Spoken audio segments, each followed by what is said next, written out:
Hello दोस्तों, स्वागत है आप सभी का फिजिक्स वाला की दुनिया में। मैं हूं मोहन सिंह और आज आप सभी के लिए लेके आया बेटा पीरियोडिक टेबल का लेक्चर नंबर 2। तो आज हम पढ़ने वाले हैं पीरियोडिक टेबल का लेक्चर नंबर 2। राधे राधे सभी को, Radhe Radhe. Good morning, good morning. क्या हाल चाल है भाई, कैसे हो सभी लोग? Good morning, good morning. क्या हाल चाल?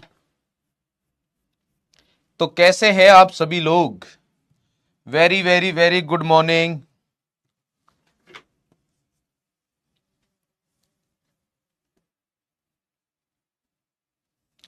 क्या हाल चाल? ओहो, गुड इवनिंग है सर जी। Good evening, good evening, good evening, very very good evening. Good evening, good evening, good evening. मैं तो चेक कर रहा था कि तुम लोग सो तो नहीं रहे। बोले मास्टर हमारी तो स्कूल स्कूल भी लग ली है, स्कूल के बाद की बात हो रही है। गुड मॉर्निंग कहां से आ रहा है? आप अभी जागे हो क्या? नहीं, हम भी 2 क्लास ले चुके हैं भाई साहब, तीसरी क्लास है ये हमारी। तो गुड इवनिंग, शुभ संध्या। कैसे हैं आप सब लोग? संध्या मतलब इवनिंग को बोल रहा हूं, पता चले। बहुत तेज हो रहे हो। Good evening, good evening, Radhe Radhe, Radhe Radhe. क्या हाल चाल है भाई, कैसे हो सभी लोग?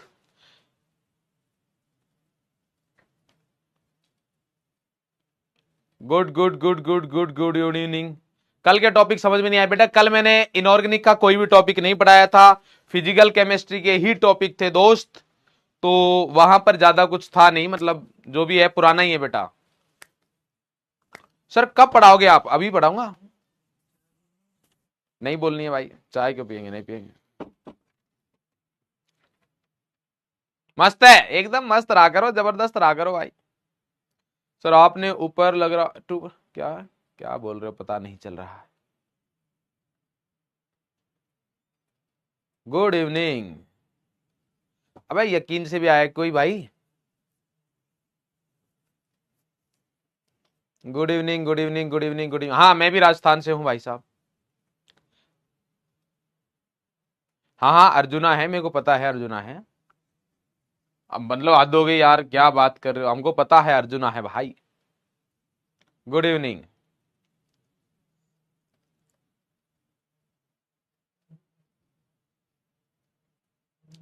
चलो भाई चाय पी लीजिए। नहीं पी रहे भाई, चाय नहीं पी रहे, बहुत ज्यादा चाय नहीं पीनी चाहिए। तो हमने चाय के लिए मना कर दिया है। आज आज तबीयत थोड़ी ठीक है तो कोई दिक्कत नहीं। चलो भाई, तो रेडी है आप लोग? क्या पढ़ने वाले हैं आज? अपन पढ़ेंगे पीरियोडिक टेबल। और पीरियोडिक टेबल में जो आज हम बात करने वाले हैं वो कुछ महान लोगों के जो खोज है उसके बारे में बात करेंगे। पहला है हमारे पास डोबेराइनर का त्रिक नियम है। दूसरा है हमारे पास न्यूलैंड का अष्टक नियम। उसके बाद मेंडलीफ की आवर्त सारणी। और अगर आप लोग हमारा साथ देंगे तो हम मॉडर्न पीरियोडिक टेबल, आधुनिक आवर्त सारणी, ओह बहुत गंदा लग रहा है तो ऐसे रहने दे, आधुनिक आवर्त सारणी के बारे में भी डिस्कस करेंगे। क्लियर जी? रेडी है भाई?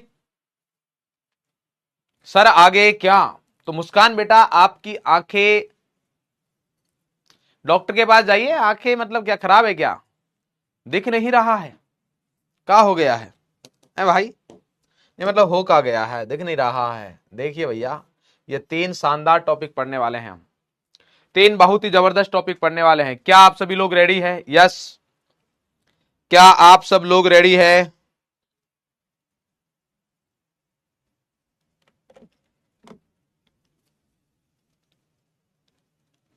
रेडी है तो बराबर से दिल भेज दीजिए, थम्स अप या फिर राधे राधे लिख दीजिए। मैं कुछ डाउट देख लेता हूं, अगर आ रहे हो तो भैया। ये तो पॉपुलर में खाली है, रिसेंट में, अरे हैंग हो गया क्या? ये तो हैंग हो रहा है, हैंग हो गया है। इसकी थोड़ी फोटो ले ले हम कि भैया आपका जो ये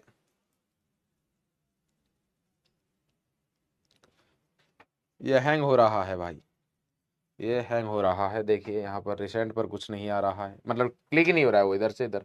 अब हुआ है तो बहुत डिले आ रहा है, ये मतलब 1 मिनट के बाद हुआ है। चलो भाई, थोड़ा क्या टेक टीम को भी अपडेट देना होता है ना भाई, टेक टीम को अपडेट देना होता है कि कहीं पर कुछ दिक्कत है, क्योंकि आपके पास सारी चीज अच्छी आनी चाहिए ना। मेरा बैकलॉग कंप्लीट नहीं हुआ है नहीं हो पा रहा है, करोगे तो बेटा हो जाएगा। आपका तो नाम ही दुर्गा है बेटा, आप कैसे नहीं कर सकते हो, आप बस मेहनत करिए, होगा। आपकी बोली बहुत अच्छी है। अब आप हमारी पढ़ाई भी देखिएगा, वो आपको और भी अच्छी लगेगी। सर मैंने फिजिकल केमिस्ट्री दोनों चैप्टर नहीं पढ़े, क्या मुझे समझ में आएगा? आएगा तो सही, बट बेटा पढ़ लेना चाहिए। इलेक्ट्रॉनिक विन्यास तो पढ़ ही लीजिए भाई साहब। क्लास कहां से, आगे आप सर अपने आप से स्टेटमेंट पूरा कर लीजिए, हमको नहीं मालूम है। खुशबू जी कह रहा है सर क्लास कहां से, उसके बाद स्टेटमेंट आप पूरा करिए सर, हम नहीं करेंगे। सर आप और अर्जित सर दोनों खतरनाक हो। आहा, खतरनाक मतलब अच्छे, आप बुरे, क्या बोलना चाह रहे हो? Best books for NEET preparation in Hindi, physics. Physics की हम फिजिक्स नहीं पढ़ाते हैं भाई। सर पीरियोडिक टेबल याद करने का कोई शॉर्ट आइडिया बता दो सर जी। याद मत करो, बहुत शॉर्ट है, उससे ज्यादा शॉर्ट क्या चाहिए। चलो भाई डन है। कॉमन डाउट में भी हमारे पास सर कल वाला कुछ समझ नहीं आया। सर आप क्रेजी XYZ को जानते हो? मैं भाई क्रेजी ABCDEFGHIJKLMNOPQRSTUWXYZ सबको जानता हूं।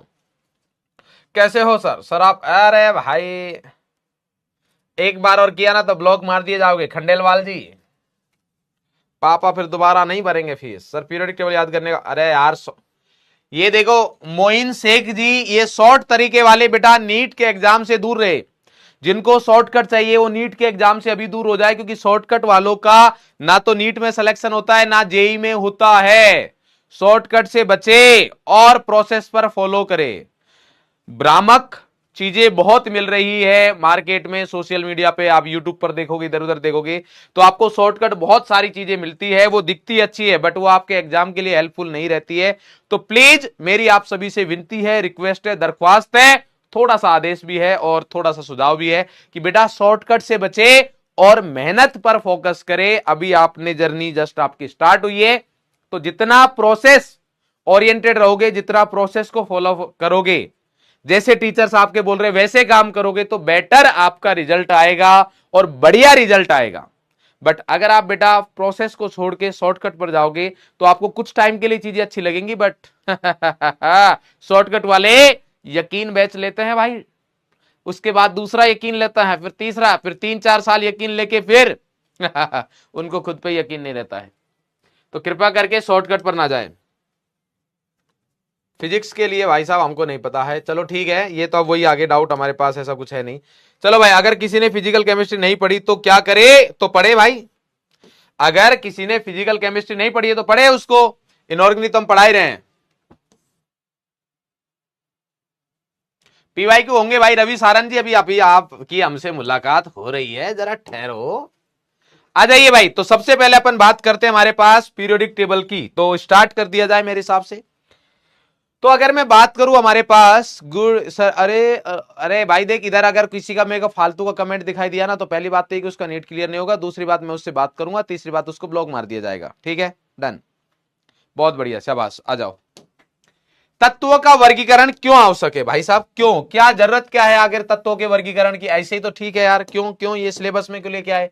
पीरियोडिक टेबल की हमें क्या जरूरत पड़ी? तत्वों का वर्गीकरण किया क्यों? और वर्गीकरण होता क्या है सर जी? तत्वों का वर्गीकरण तो बात की बात है, पहले ये तो समझा दीजिए वर्गीकरण क्या होता है भाई, हमको नहीं मालूम है। जरा पहले वर्गीकरण बताइए, फिर हमको ये बताइए कि इसकी जरूरत क्या है। तो चलिए पहले जरूरत के बारे में बात करते हैं, फिर वर्गीकरण के बारे में बात करते हैं। तो आ जाइए, मोहित जी से परमिशन लेनी पड़ी, कह रहे सर अभी स्टार्ट मत करो अभी नहीं, अभी नहीं, 2030 में करिएगा, हम तब नीट क्लियर करने का सोच रहे हैं, अभी तो हम ऐसे ही कर रहे हैं। हाँ भाई, तत्वों का वर्गीकरण क्यों आवश्यक है? तो एक बहुत सिंपल सा एग्जांपल लेते हैं अपन, मान लेते हैं, मान लेते हैं कि आप कहीं पर पढ़ने जाते हैं किसी स्कूल वगैरह में, ठीक है, माना कोई स्कूल है हमारे पास, ये लिखना नहीं है, कोई स्कूल है हमारे पास, या मान लो स्कूल नहीं है, ट्यूशन है भाई साहब। क्या है? ट्यूशन। कोई ट्यूशन है और जो शिक्षक है वो आपको ट्यूशन देता है, सिर्फ और सिर्फ एक ही स्टूडेंट है, या मान लो 10 स्टूडेंट है। कितने स्टूडेंट है? 10 स्टूडेंट है। और वो जो 10 स्टूडेंट है वो सभी के सभी किसके हैं? 10th क्लास के हैं।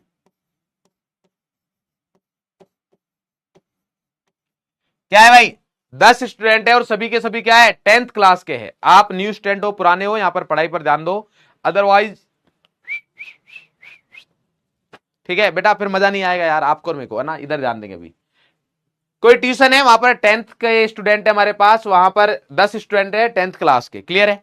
तो टीचर पढ़ा रहे हैं सबको एक जगह बिठा के, कोई दिक्कत नहीं है, सबकी क्लास चल रही है, एक ही बोर्ड पर पढ़ाया जा रहा है। फिर क्या हुआ, वो टीचर भाई बढ़िया पढ़ा रहा था यार, क्या कर रहा था वो, बढ़िया पढ़ा रहा था। आसपास में पता लगा लोगों को यार ये बढ़िया पढ़ा रहा है, जो बच्चे इसके पास, ये जो टीचर है, ये हमारे पास जो टीचर है भिड़े ट्यूशन क्लासेस, कौन सी क्लास है, भिड़े ट्यूशन क्लासेस, मास्टर भिड़े, आत्माराम तुकाराम भिड़े जी है, ये हमारे पास पढ़ा रहे, बढ़िया पढ़ा रहे। आसपास की सोसाइटियों में पता लगा कि भाई साहब ये मास्टर तो बढ़िया पढ़ा रहा है यार, ये मास्टर क्या कर रहा है, बढ़िया पढ़ा रहा है। तो और पेरेंट्स आए और उन्होंने बोला यार हमारे बच्चों को भी ट्यूशन करा दो। बोले कौन सी क्लास के, बोले कोई बोल रहा है 8th के हैं, कोई 9th के, ऐसे बोल रहे हैं हमारे पास, क्लियर है। तो उसके बाद क्या हुआ, उसने देखा कि उसके पास भाई साहब मान लो कि 10 बच्चे, ये मान लो कि अब हमारे पास उसके पास 8 स्टूडेंट आ गए 9th क्लास के, 9th क्लास, ठीक है। और मान लो कि हमारे पास 10 स्टूडेंट ही और आ गए हमारे पास किसके, 8th क्लास के, ठीक है, ऐसे आ गए हमारे पास। तो अब क्या हुआ, क्या अब इन सभी बच्चों को वो एक साथ बैठ के पढ़ा सकते हैं क्या सर, क्या इन सभी को एक साथ बैठ के पढ़ा सकते हैं यहीं पर सामने कि भाई हाँ चलो आओ सभी लोग इस क्वेश्चन को देखो, ऐसा नहीं हो सकता। क्यों, क्योंकि 10th क्लास का सिलेबस अलग है, 8th क्लास का सिलेबस अलग है और 9th क्लास का सिलेबस अलग है। तो सभी क्लासेज का अलग अलग सिलेबस है, तो इसलिए एक साथ नहीं पढ़ाया जा सकता। और जब कोई क्वेश्चन करवा रहे हैं तो बताना पड़ेगा कि हमारे पास हाँ भाई ये 10th क्लास का, ऐसे करवाना पड़ेगा। तो फिर उसने क्या किया, टाइमिंग अलग अलग कर दी। तो उसकी क्लास का उसने क्या कर दिया, वर्गीकरण कर दिया है, या बच्चों की क्लास का वर्गीकरण कर दिया कि भाई साहब 10th क्लास वाले जो बच्चे हैं, 10th क्लास वालों की टाइमिंग जो है वो मान लीजिए हमारे पास कितना है, 4 to 5, या 10th क्लास वालों की टाइमिंग है हमारे पास 7 से 8, 9th क्लास वालों की टाइमिंग जो है वो हमारे पास है 6 से 7, ठीक है। और 8th क्लास वालों की जो टाइमिंग है वो हमारे पास है कितना, 5 to 6, ऐसे हमारे पास टाइमिंग दे दी। ये शाम की है टाइमिंग, PM। तो क्या किया उसने, अलग अलग वर्गीकृत कर दिए। इसका मतलब वर्गीकरण करने की तब जरूरत पड़ती है जब हमारे पास अलग अलग प्रकार के लोग आएंगे। जब सभी के सभी 10th क्लास के थे तो वर्गीकरण की जरूरत नहीं थी। अब वर्गीकरण की जरूरत क्यों पड़ी, क्योंकि सर अब वहां पर कुछ बच्चे 10th क्लास के भी है, कुछ 9th के भी है और कुछ 8th के भी है, तो इसलिए हमारे पास वर्गीकरण की जरूरत पड़ी। यस और नो बोलो भाई। अभी तुम 11th में आए हो ना, तो नया नया तुम्हें लग रहा है कि ओहो चैट भी हो सकती है, तो चैट कर लेते हैं थोड़ा, ना। तो आपका पढ़ने पर थोड़ा कम दिल आ रहा होगा, बट आप जब बाद में देखोगे तब आपको समझ में आएगा कि काश हम 11th में पढ़ लेते। तो यहां पर ध्यान देंगे। तो वर्गीकरण की आवश्यकता क्यों पड़ी, क्योंकि हमारे पास जैसे जैसे बढ़ती गई संख्या वैसे वैसे वर्गीकरण की आवश्यकता पड़ी। तो तत्वों का वर्गीकरण आवश्यक क्यों है, तत्वों का वर्गीकरण आवश्यक इसलिए है क्योंकि अगर मैं बात करूं सन 1800 की, किसकी बात की जाए, सन 1800 की बात की जाए, तो उस टाइम पर हमारे पास जो ज्ञात तत्व थे, मतलब जिनको खोज कर ली गई थी जिन तत्वों की, वो कितने थे हमारे पास। हाँ भाई, अरे हम जो पूछ रहे हैं बताओगे कि नहीं बताओगे। सन 1800 में हमारे पास जो ज्ञात तत्व थे, किसी को पता, अरे सर जी चैट तो बंद कर दी, हम कैसे बताए, तो ये थे 31 तत्व। तो उस टाइम तक चलो मान लो कि इनकी स्टडी वगैरह हो जाती थी। उसके बाद 1865 में लोगों ने और भाई साहब खोज की, तो ये जो संख्या है ये बढ़ के हो गई कितनी, 63 तत्व। और करंट मतलब अभी तक, मतलब 2025 तक जो तत्व खोजे गए हैं उनकी संख्या जो है वो हो गई है 118। अब मुझे बताओ कि अब आप अगर जब कम तत्व थे तब उनकी स्टडी की जा सकती है, तो जब कम तत्व थे तो उनका क्लासिफिकेशन भी कम रूपों में किया गया। जैसे स्टार्टिंग में 31 थे तो धातु और अधातुओं के रूप में कर दिया, जब तत्व बढ़े तो उनका वर्गीकरण और करना पड़ा। क्लियर है। तो अब वर्गीकरण क्यों करना पड़ा, जैसे यहां पर अगर बात करें तो वर्गीकरण इसलिए करना पड़ा क्योंकि सर बोर्ड पे कोई भी क्वेश्चन करवा रहे हैं तो ये बताना जरूरी था कि एक 8th क्लास के लिए सही है, 9th के लिए सही है, 10th के लिए सही है। तो ऐसे ही सेम मान लो कि हमारे पास यहां पर 63 तत्व है, तो उन तत्वों में से मेरे को यह पता होना चाहिए कि यार मान लीजिए अगर मुझे गाड़ी बनानी है, क्या बनानी है, गाड़ी बनानी है, तो उसके लिए कौन सा मेटल चाहिए, कौन सा धातु होना चाहिए। स्टेथोस्कोप बनाना है अपन को डॉक्टर के लिए, तो उसके लिए उसमें कौन सा धातु लगना चाहिए, कौन सा एलिमेंट लगना चाहिए, यस और नो। इंजेक्शन वाली सिरिंज बनानी है तो उसके लिए हमारे पास कौन सी धातु होनी चाहिए। तो इन सारी चीजों के लिए कि भाई कौन सी धातु इसके लिए सही रहेगी, कौन सी इसके लिए, तो इसके लिए वर्गीकरण की जरूरत पड़ी।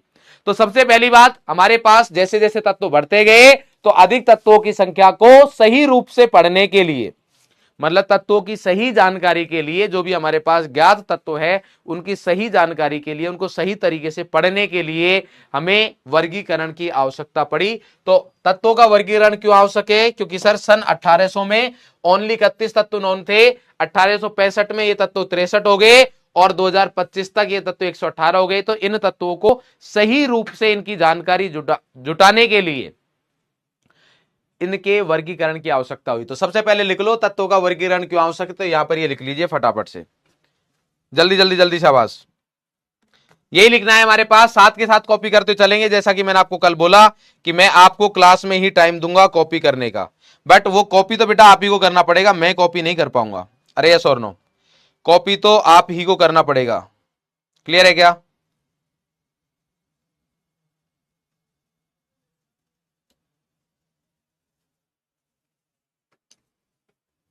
तो यहां पर अगर बात करें तो वर्गीकरण से क्या होगा, वर्गीकरण से लिख लो, वर्गीकरण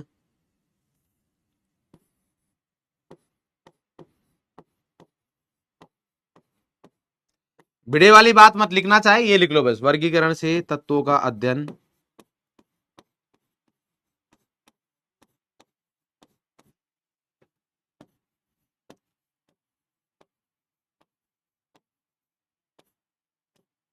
आसान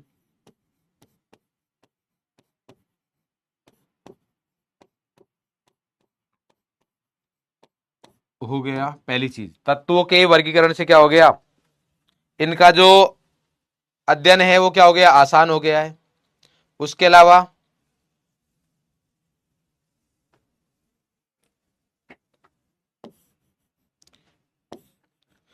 हमारे पास ये फ्यूचर भी प्रेडिक्ट कर लेते हैं वर्गीकरण से। मतलब क्या है कि फ्यूचर में जो अगर कोई तत्व मिलेगा हमारे पास भविष्य में, तो उनके गुण धर्मों का भी अपन क्या कर सकते हैं, गैस मार सकते हैं। गैस मारने को क्या बोलेंगे हिंदी में, देखते हैं, अभी याद आ जाएगा। भविष्य में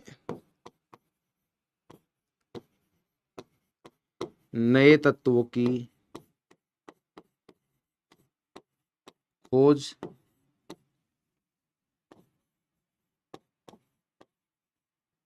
तथा उनके गुणधर्मों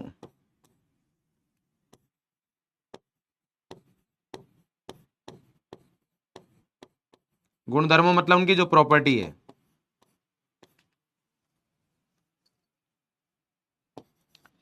के बारे में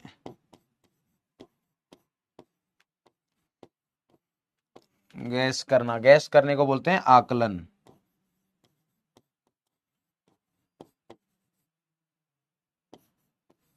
आसान हो गया।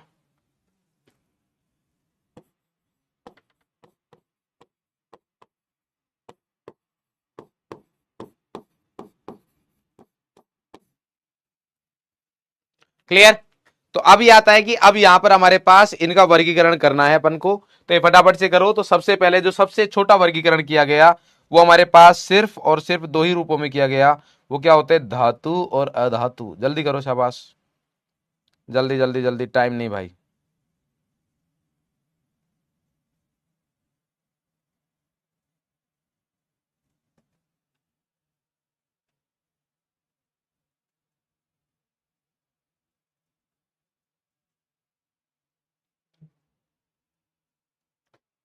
डन, ठीक है। तो हो गया मेरे हिसाब से। चलिए भाई, तो फर्स्ट क्लासिफिकेशन है,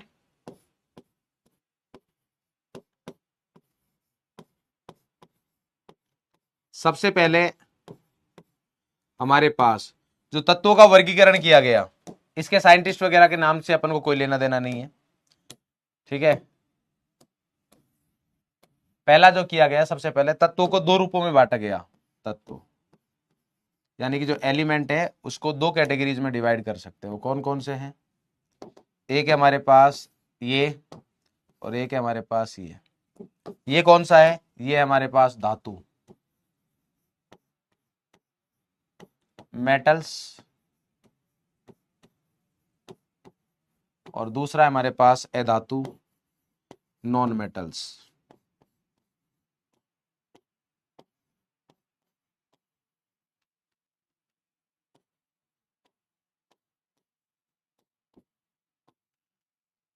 पहला हमारे पास धातु, मेटल्स, दूसरा है अधातु, नॉन मेटल्स। तो ये वर्गीकरण किया गया। तो इस वर्गीकरण में कोई दिक्कत नहीं थी, दो कैटेगरी में कर दिया भाई, ये धातु है, ये धातु है, ऐसे चलता रहा। अब कोई एक साइंटिस्ट अगर वर्गीकरण कर देता है तो दूसरे साइंटिस्ट को दिक्कत आ जाती है, यार ये तो भाई साहब आगे निकल गया है, इसकी बातें तो सुनी जा रही है, हमसे तो कोई पूछ ही नहीं रहा है। तो वो क्या कर देते हैं? वो कमियां निकालना स्टार्ट कर देते हैं। क्या कर देते हैं? कमियां निकालना स्टार्ट कर देते हैं। क्लियर? इसको कमियां निकालना नहीं, इसको कंपटीशन बोलते हैं। तो साइंटिस्ट के बीच में क्या रहता है? वैज्ञानिकों के बीच में कंपटीशन रहता है। तो क्या किया लोगों ने? तत्वों की खोज करना स्टार्ट किया कि यार इनके अलावा कोई और तत्व मिल जाए तो ये फेल हो जाए। तो फिर क्या हुआ? जैसे ही उपधातु आई तो ये फेल हो गया। लिखो, उपधातुओं की खोज पर, उपधातुओं की खोज के पश्चात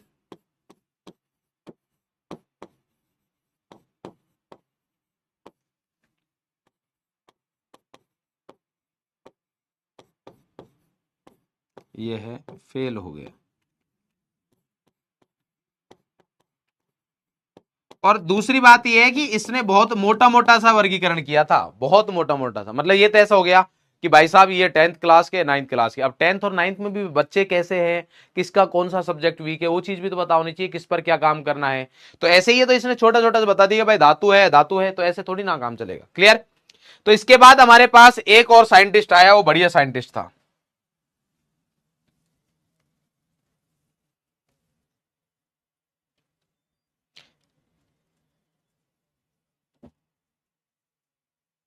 बड़े आगे भाई, हो गया होगा कॉपी? यस।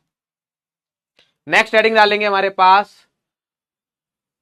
डोबेराइनर का त्रिक का नियम, law of tried, law of triads. Hindi भी लिख देता हूं मैं आपको, ये साइंटिस्ट का नेम है और यहां पर ये आ गया, लिखेंगे फटाफट से। तो ये पहला साइंटिस्ट था, लॉ ऑफ ट्राइड। लिखो फटाफट से, शाबाश, जल्दी जल्दी, लॉ ऑफ ट्राइड्स।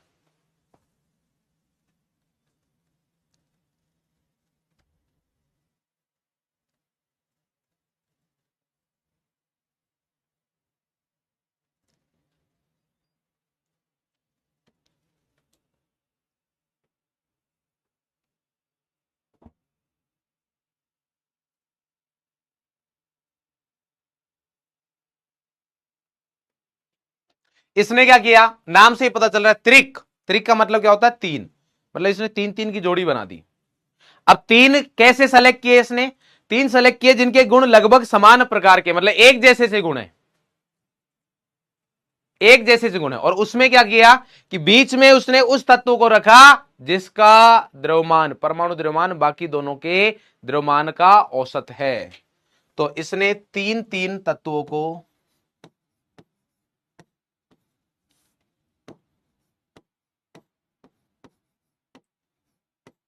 तीन तीन एक जैसे तत्वों को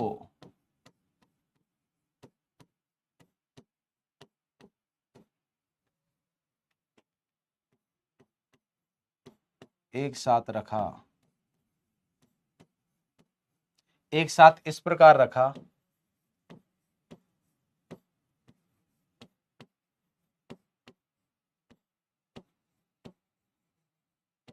कि मध्य तत्वों का परमाणु द्रव्यमान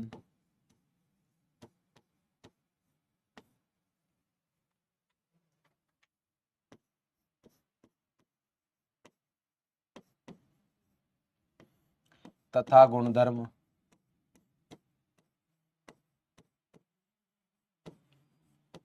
बाकी दोनों तत्वों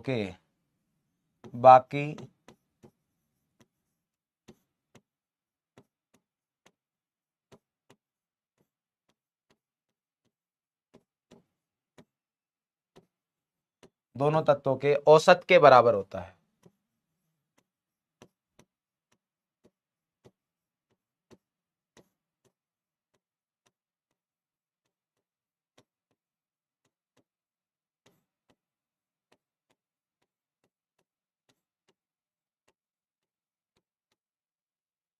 इसने तीन तीन एक जैसे तत्वों को एक साथ इस प्रकार रखा कि मध्य तत्व का जो परमाणु है, परमाणु द्रव्यमान है, वो बाकी दो तत्वों के क्या रहेगा, औसत के बराबर रहेगा। क्लियर है? उदाहरण देखते हैं हमारे पास, क्या देखते हैं, उदाहरण से समझोगे। देखो मान लो इसने क्या किया, तीन तत्वों के एक साथ रखा कि भाई Li, Na और K, ये तीन एक साथ है, ऐसे जोड़े बना दिए इसने। क्या बना दिए, जोड़े, मतलब ग्रुप स्टडी का बोल दिया कि भाई साहब तुम तीन तीन एक साथ पढ़ो। Li का जो द्रव्यमान रहता है वो कितना रहता है, 7 परमाणु द्रव्यमान। Na का कितना रहता है पता नहीं अभी मान लो, और इसका कितना रहता है 39। तो अगर मेरे को Na का द्रव्यमान निकालना है तो Na का द्रव्यमान कितना रहेगा, एटॉमिक परमाणु द्रव्यमान, Na का परमाणु द्रव्यमान, Na का परमाणु द्रव्यमान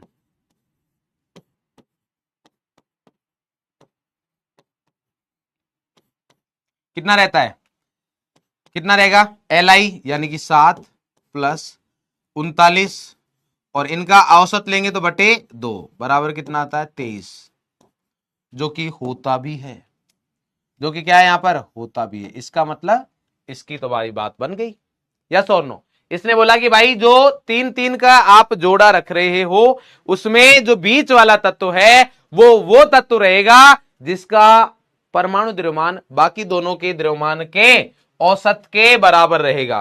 तो Li का 7 है, Li का कितना है हमारे पास 7, और K का कितना है 39, अरे K का कितना है हमारे पास 39। तो दोनों का हमारे पास अगर देखेंगे हम तो कितना आ गया यहां से, वो आ गया हमारे पास 46 बटे 2, इसका मतलब कितना आ गया 23 आ गया है। अरे कितना आ गया है 23। क्लियर है क्या, डन। और क्या सर यही बनाए इसने, और बनाए भाई साहब, लो एक और है हमारे पास, लो एग्जांपल एक और लिखते हैं। क्लोरीन, ब्रोमीन और आयोडीन, ठीक है। तो फिर से वही एटॉमिक मास ऑफ ब्रोमीन, तो इसका कितना रहता है अपन को पता है 35.5 लिखते हैं अपन, यस और नो। आयोडीन का कितना रहता है 127। तो देखो यहां पर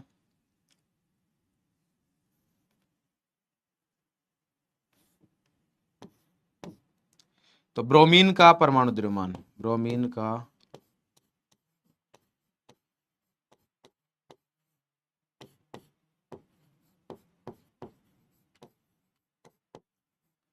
परमाणु द्रव्यमान बराबर 127 प्लस 35.5 बटे 2। तो ये कितना आ जाएगा हमारे पास 127, ये आ गया 162.5, 162.5 बटे 2, तो आ जाएगा 81.25, जो कि आसपास ये ब्रोमीन का कितना होता है 80, तो चल जाएगा, इतना चल जाता है। तो इसके पास का ही एग्जैक्ट बराबर नहीं है बट चल जाएगा, इतना चल जाता है हमारे पास, आसपास का ये। तो इसलिए हमारे पास ये जो डोबरनेर का त्रिक का नियम है वो काम कर रहा था हमारे पास, यस और नो। अरे यस और नो। एक और देख लो हमारे पास, ऐसे मान लो हमारे पास क्या है, कैल्शियम,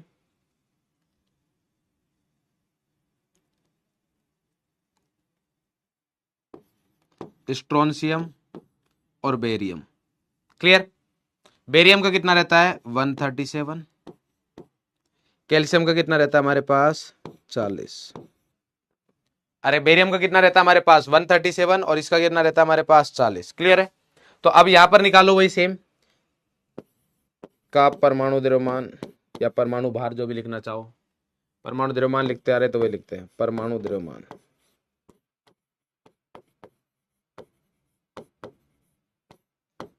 तो कितना आएगा हमारे पास, ये आ गया 40 प्लस 137 और बटे 2, तो कितना आ गया, 177 हो गया।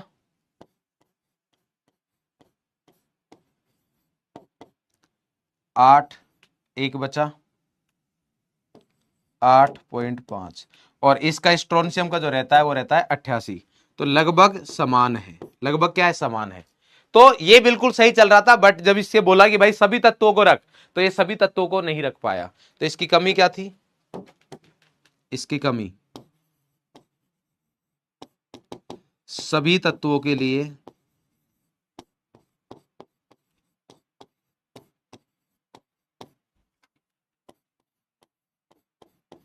यह त्रिक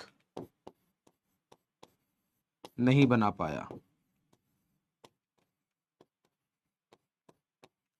त्रिक क्या होता है, इसी को त्रिक बोलते हैं। ये जो हमारे पास 3 3 का जो युग्म बना रखा है ना, इसी को क्या बोल रहे हैं, त्रिक बोल रहे हैं। ये क्या है हमारे पास, त्रिक। जिन 3 को एक साथ रखा है उसी को क्या बोल रहे हैं, त्रिक। त्रिक मतलब 3। क्लियर, जल्दी करो। तो बहुत सिंपल सी बात है, इसने ज्यादा कुछ दिमाग लगाया नहीं, इसने बहुत सिंपल सी बात बोली कि भाई साहब 3 तत्वों को लाओ, रखो, और इस प्रकार रखना है कि बीच वाले तत्वों का परमाणु द्रव्यमान जो है वो बाकी दोनों के परमाणु द्रव्यमान के औसत के बराबर होगा। बात बहुत सिंपल सी है। तो बस वही किया इसने, तो कुछ को रख पाया बट बाकी सबको नहीं रख पाया, तो इसलिए ये फेल हो गया हमारे पास। इसलिए क्या हो गया, ये फेल हो गया। क्लियर है, तो यहां पर ये इसका फेलियर हो गया। फटाफट से शाबाश, जल्दी कॉपी कर लीजिए, जल्दी जल्दी जल्दी जल्दी, शाबाश, जल्दी जल्दी जल्दी।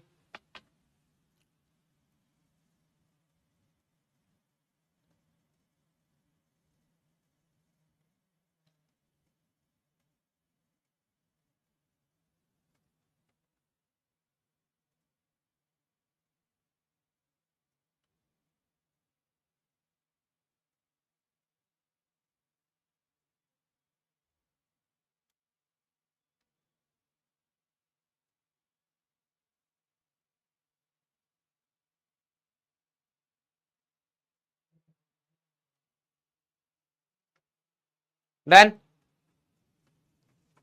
क्लियर है भाई। कॉपी हो गया क्या, कॉपी हो गया तो जल्दी से थम्स अप कर दीजिए, दिल भेज दीजिए, राधे राधे लिख दीजिए, जल्दी जल्दी जल्दी जल्दी, शाबाश, फटाफट,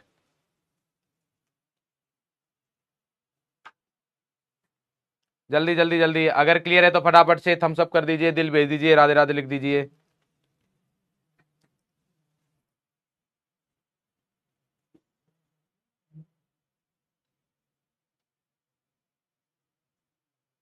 चलो डन, ठीक है। नेक्स्ट अब हमारे पास आता है न्यूलैंड अष्टक नियम।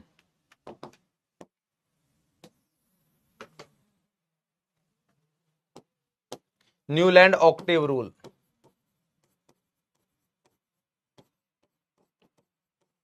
ऑक्टेव रूल,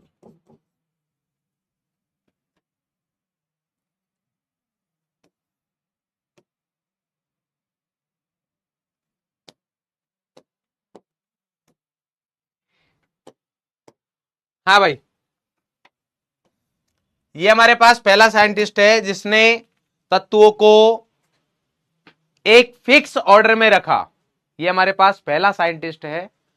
गौरव भाई कह रहे डाउट चेक, गौरव भाई का डाउट देखते हैं एक बार। अगर कुछ ढंग का नहीं हुआ गौरव भाई, पहले एक बार गौरव भाई को, फिर बाद में देखते हैं।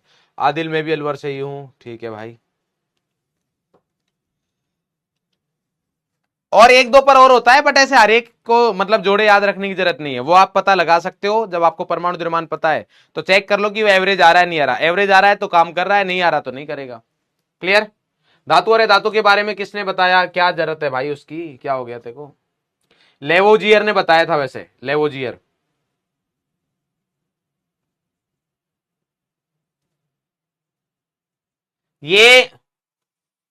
ये बेटा, ये वाले लोग प्लीज, ये नीट के लक्षण नहीं है कि इंपॉर्टेंट टॉपिक पर स्टार, ये नीट के लक्षण नहीं है बेटा। चीजें सारी पढ़ो, जहां पेपर में आ गया वही इंपॉर्टेंट है, जो पेपर में आ गया वही इंपॉर्टेंट है। मैं खुद बता रहा हूं, मैंने नीट 2025 में जब पढ़ाया था, मतलब पिछली बार जब यकीन बहस लिया था तो वहां पर मैंने बताया था कि ये टॉपिक इंपॉर्टेंट है, ये टॉपिक इंपॉर्टेंट है, यहां से क्वेश्चन जनरली पूछे जाते हैं, पूछे भी गए वहां से। बट मैंने वहां पर यह भी बोला कि ये नहीं कि आप सिर्फ यही पढ़ के जा रहे हो और आप सोच रहे हो आपके नंबर आ जाएंगे, नहीं, आपको पूरा पढ़ना पड़ेगा, आपको पूरा पढ़ना पड़ेगा। तो ये जो ये है ना, ये वाली चीज बेटा इनसे दूर रहिए, ये वाली चीज अच्छी नहीं है ना। कोई भी 3 नहीं ले सकते, सभी को वो अरेंज नहीं कर पाया, ये तो बता रहा हूं मैं आपको।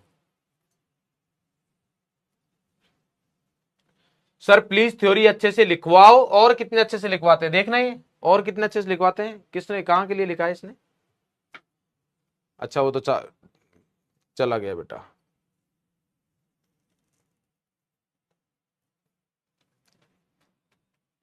सरगम चौधरी जी का डाउट है सर 81.25 का 80 क्यों माने? 81 भी तो मान सकते हैं, 80 मानने पर 1.25 कम करना पड़ेगा। अरे ये घटाओ जोड़ घटाओ बता रहा है मेरे को बेटे।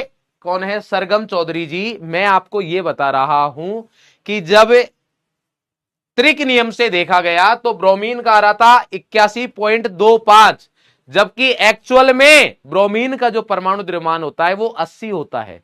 तो वो लगभग परमाणु द्रव्यमान है, तो चल जाएगा, ये बोल रहा हूं मैं आपको। अरे क्लियर है? डन।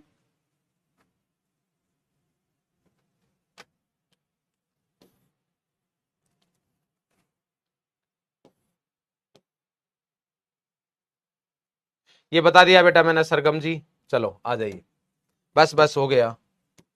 नेक्स्ट है हमारे पास न्यूलैंड अष्टक नियम। तो ये हमारे पास पहला साइंटिस्ट है, इसने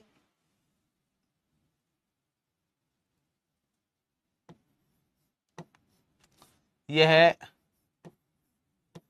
प्रथम वैज्ञानिक है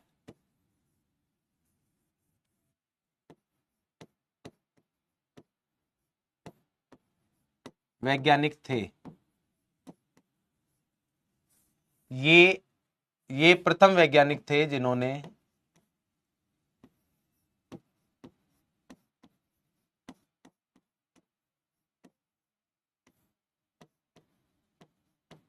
जिन्होंने तत्वों को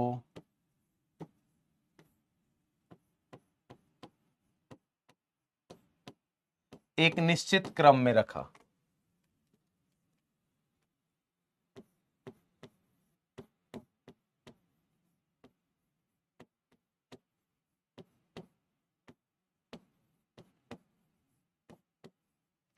परमाणु क्रमांक का बढ़ता हुआ क्रम किसमें रखा है इसने? परमाणु क्रमांक का बढ़ता हुआ क्रम।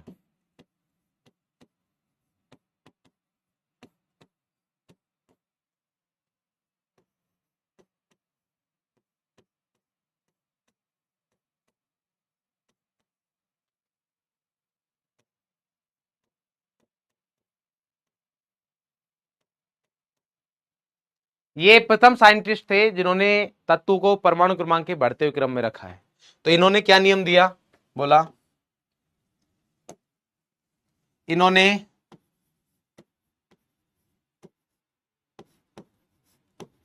तत्वों को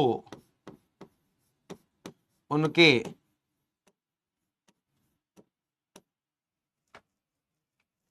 इन्होंने इन्होंने तत्वों को उनके परमाणु द्रव्यमान के परमाणु अरे क्रमांक कहां से लिख दिया? क्रमांक हटा लेना, माफी चाहूंगा मैं। परमाणु भार लिख सकते हो या परमाणु द्रव्यमान, जो भी लिखना चाहो, परमाणु भार लिख लो। इन्होंने तत्वों को उनके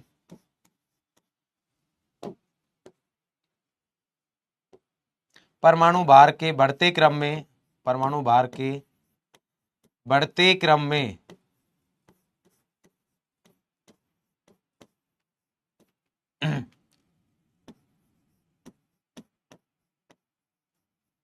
बढ़ते क्रम में रखा तथा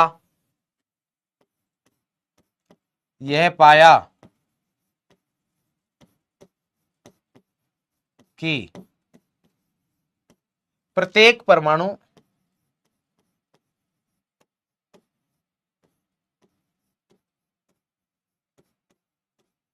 अपने से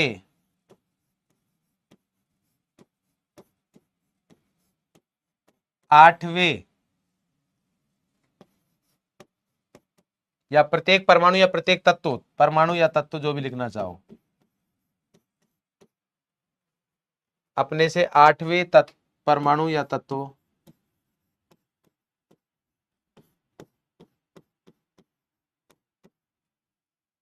से गुणों में समानता रखता है।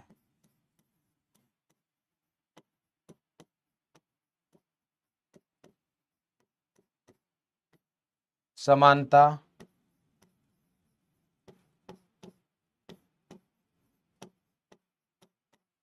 रखता है। इन्होंने तत्वों को उनके परमाणु भार के बढ़ते क्रम में रखा तथा यह पाया कि प्रत्येक परमाणु जो है अपने से 8वें परमाणु, जो भी 8वां परमाणु आएगा उससे समान गुण रख रहा है, गुणों में समानता रखता है, मतलब एक जैसे गुण है उनके, एक जैसे गुण है उनके। कैसे गुण है भाई? एक जैसे, लगभग समान है। क्लियर? कहां से बात स्टार्ट की भाई साहब? इसने स्टार्ट की कैसे? जैसे म्यूजिक, जैसे संगीत के स्वर होते हैं, जैसे संगीत के स्वर रहते हैं।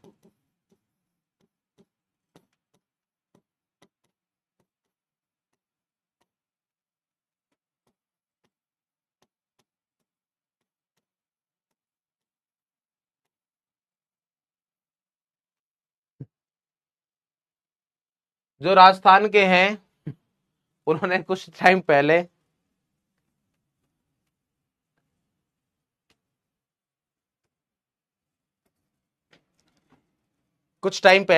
उन्होंने एक रील देखी होगी शायद कि बैंक ऑफ बड़ौदा में खातो खुलवायो। सुनाए क्या गाना? हाँ भाई सुनाए गए।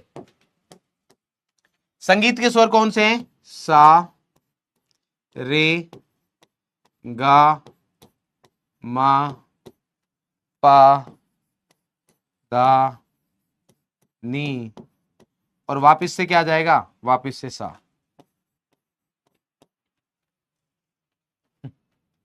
सुना है? वो ये देखो कैसे, पहले इधर देखते हैं फिर वो बताऊंगा मैं तुम्हें। ये पहला 1 2 3 4 5 6 7 और ये 8।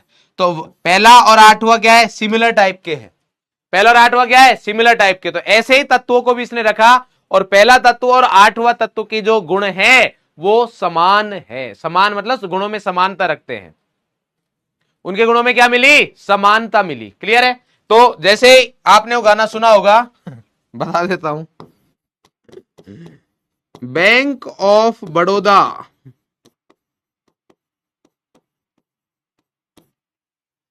में खाता खुलवायो, और उसके बाद क्या है? वापिस से यही बैंक ऑफ बड़ौदा में खाता खुलवा, ऐसे ही गाना चलता है वो। ठीक है? तो देखो 1 2 3 4 5 6 7, तो वहां पर भी साइंस है। और ये 8 कि पहला और 8वां, इसके लिए 8वां ये, इसके लिए 8वां कौन सा हो जाएगा? ये। दूसरे से ये, इसके लिए 8वां कौन सा हो जाएगा? ये। तो सिमिलर सिमिलर तत्व आ रहे हैं हमारे पास। यहां पर क्या आ रहे हैं? सिमिलर आ रहे हैं। यस और नो? अरे ठीक है, क्या आ रहे हैं हमारे पास? सिमिलर आ रहे हैं। तो अब अपन इसको केमिस्ट्री में कैसे करते हैं ये तो लोकल हो गया, बट हाँ हमारे पास यहां पर अगर देखोगे तो सारे गामा पादा नीसा, सारे गामा पादा नीसा, सारे गामा पादा नीसा, ऐसे ही चलता रहता है हमारे पास। सा सा रे रे गा गा गा मा पादा नीसा जो भी रहता है हमारे पास। तो ऐसे ही इसने रखा। कैसे? देखो Li,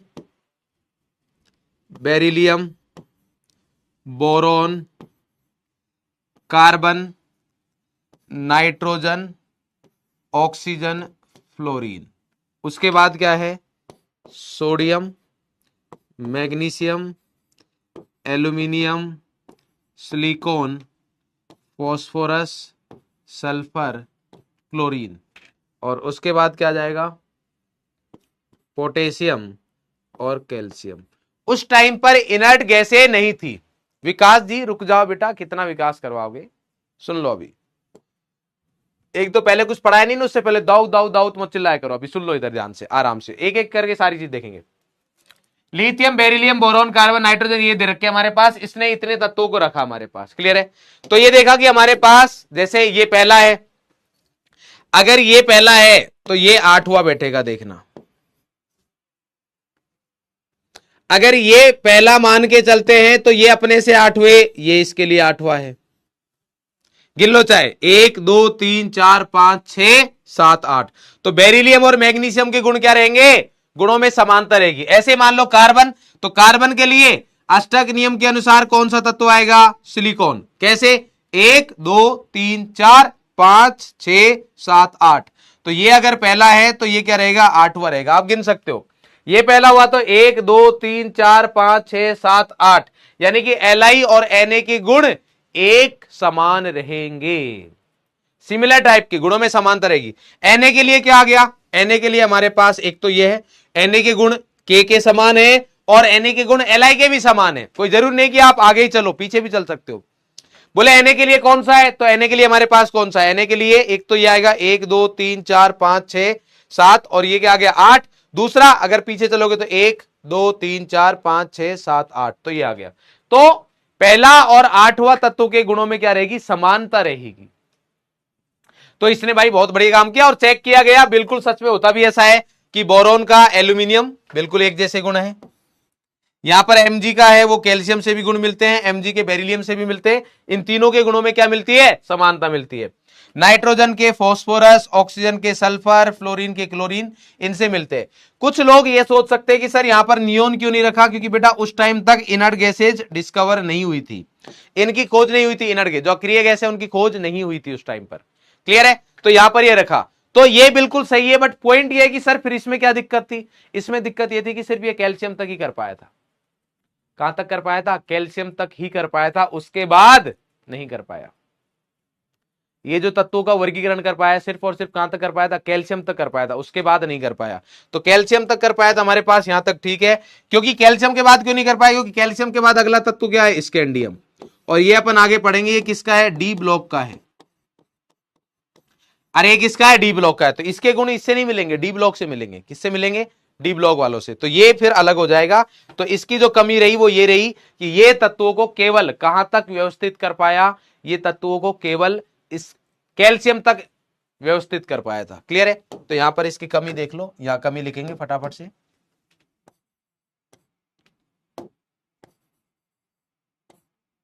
यहां लिख लो कमियां।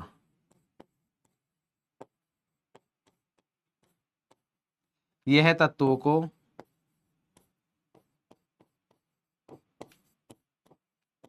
केवल कैल्शियम तक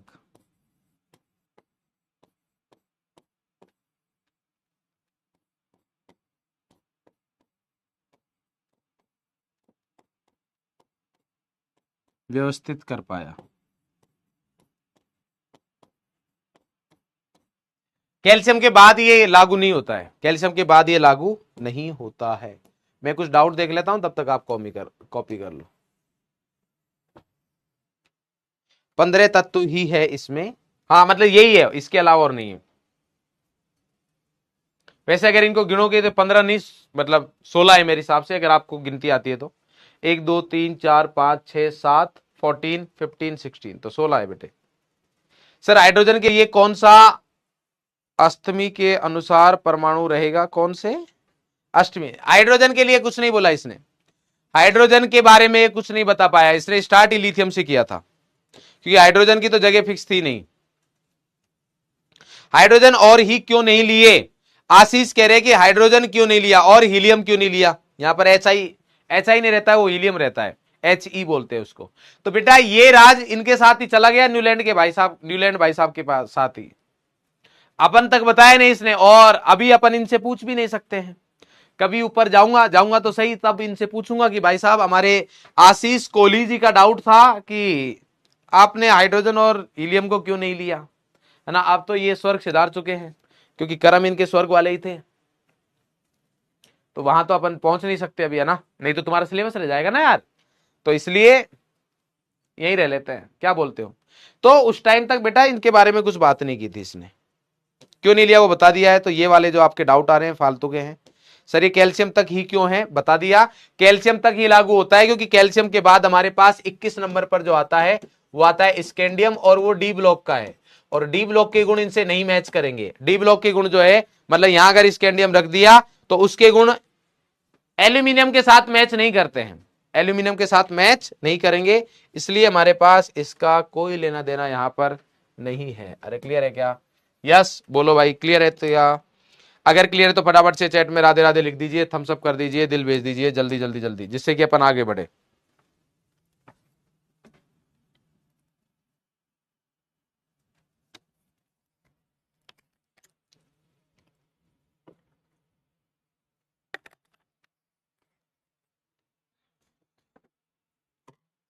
भरतपुर से हिमांशु एच हो रे, पढ़ ले तनिक,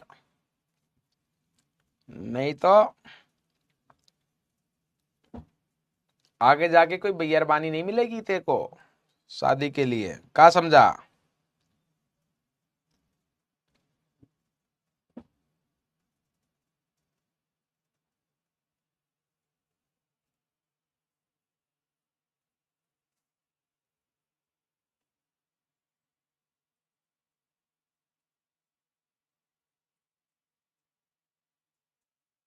डन भाई, चलो आगे बढ़े। डीपीपी क्यों नहीं है? डीपीपी बेटा आएगी, अभी पढ़ तो लो उतना डीपीपी के बराबर। पहले डीपी 20 लेक्चर में डीपीपी करते हो कि आपको सारी चीजें रहती है, जो पढ़ा रहा उस पर ध्यान नहीं है, बाकी सारी चीजों पर है। चलो बड़े आगे, रुक जाओ एक सेकंड रुकना, इसको जिंदा पकड़ना है मेरे को।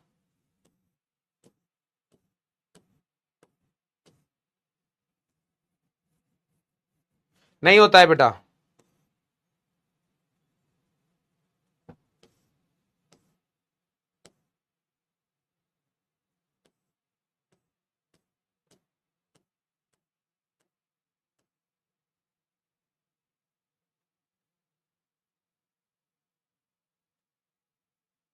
बेटा क्यों नहीं लिया, मैंने बता दिया है आपको। हाइड्रोजन हीलियम वीलियम इनर्ट गैसेज उस टाइम तक थी नहीं, हाइड्रोजन के बारे में भी कुछ नहीं बताया इसने, इन्होंने इन्हीं के बारे में बताया था हमारे पास। क्लियर है? और बाकी सारे राज इनके साथ ही चले गए, है ना, वो जवाब हमारे पास है नहीं। नेक्स्ट है हमारे पास लोथर मेयर कर्व, या लोथर मेयर वर्गीकरण भी बोलते हैं इसको। इसने एक बहुत शानदार ग्राफ बनाया भाई साहब, जबरदस्त एकदम, मतलब तोड़ फोड़।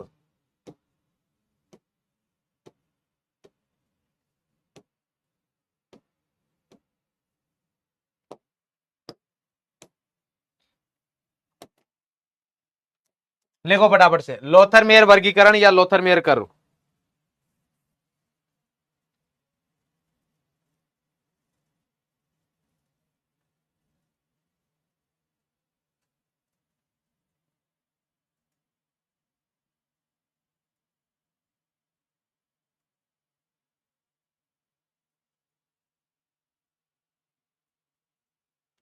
डन।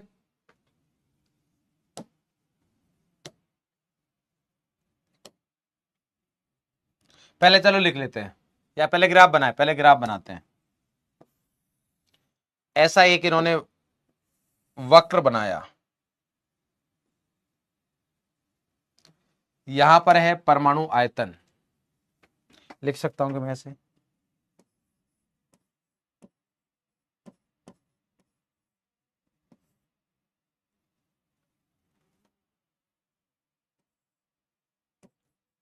परमाणु आयतन, और यहां पर क्या है, परमाणु द्रव्यमान।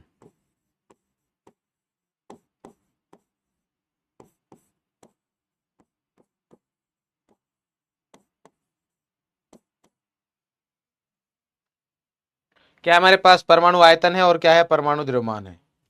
क्लियर है? तो इन्होंने भाई साहब एक ग्राफ बनाया, इधर इधर इधर आ जाओ, इधर आ जाओ।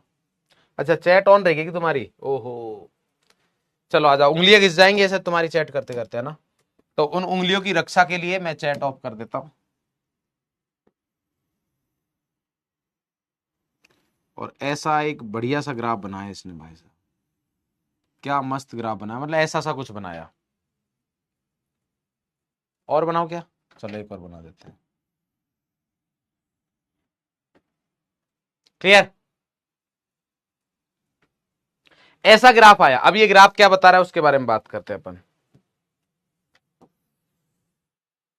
पहले एक एक करके लिखते हैं। इन्होंने इन्होंने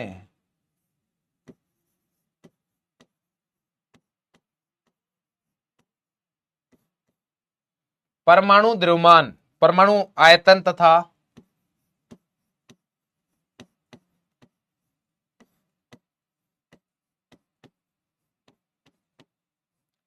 परमाणु द्रव्यमान के मध्य, परमाणु द्रव्यमान के मध्य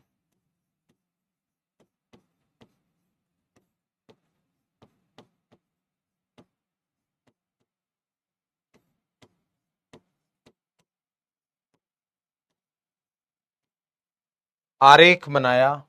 आरेख मतलब ग्राफ।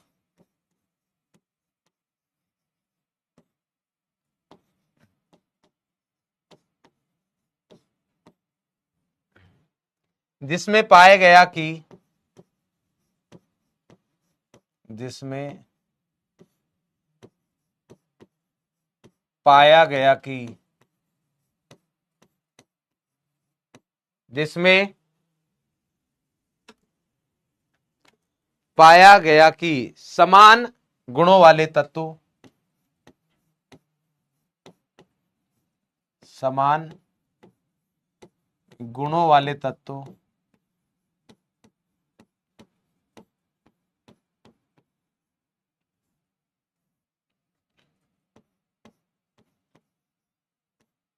जिसमें पाया गया कि समान गुणों वाले तत्व वक्र में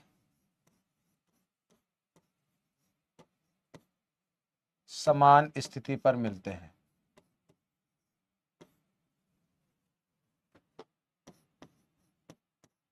स्थिति पर पाए जाते हैं।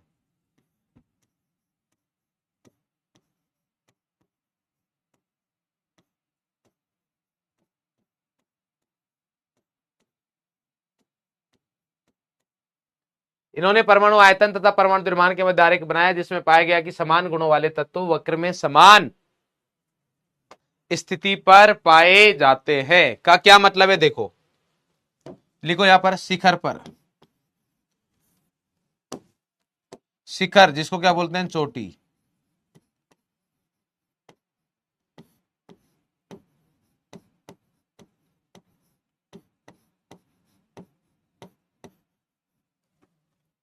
क्षारीय धातुएं, कौन मिली, क्षारीय धातुएं।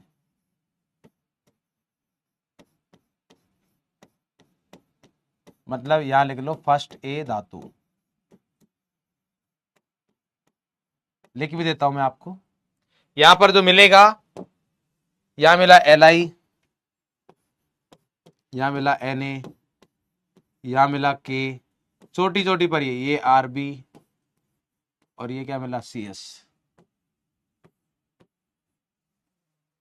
LiNaKRbCs, क्लियर है। तो सब एक जैसे हैं। उसके अलावा आरोही क्रम में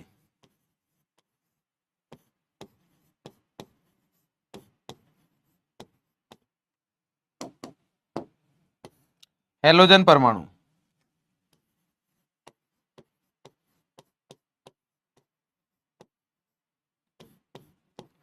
आरोही क्रम में क्या मिले, हैलोजन परमाणु।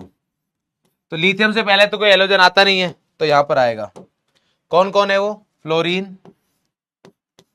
क्लोरीन, ब्रोमीन, आयोडीन, ये है। तो Na से पहले यहां पर आरोही क्रम मतलब चढ़ते हुए क्रम में, तो यहां पर मान लो क्या है, फ्लोरीन है, यहां पर क्या है, क्लोरीन है, यहां पर क्या है, ब्रोमीन है, और यहां पर क्या है, आयोडीन है। तो आरोही मतलब चढ़ते हुए क्रम में, चढ़ते हुए क्रम में क्या मिले अपन को, हैलोजन मिले। क्लियर है। अवरोही क्रम में ये तो कलर हो गया है हमारे पास, व्हाइट भी हो गया है, कौन सा करे, ये आ जाओ, ये तो हो गया, ये आ जाओ अवरोही क्रम में।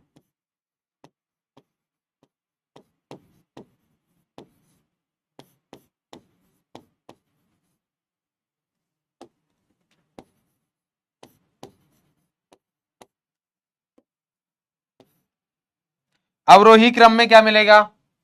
क्षारीय मृदा धातु है।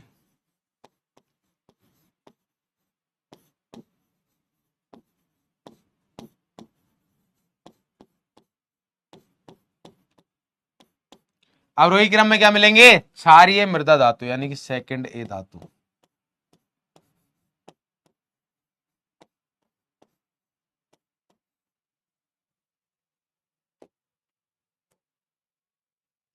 तो यहां पर ये मान लो, ये कौन आ गया हमारे पास? बेरिलियम।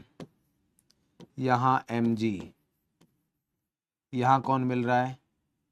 Ca, यहां Sr, यहां Ba। तो ये है क्षारीय मृदा धातु है, सेकंड धातु है। तो ये वाली चीज देखी गई।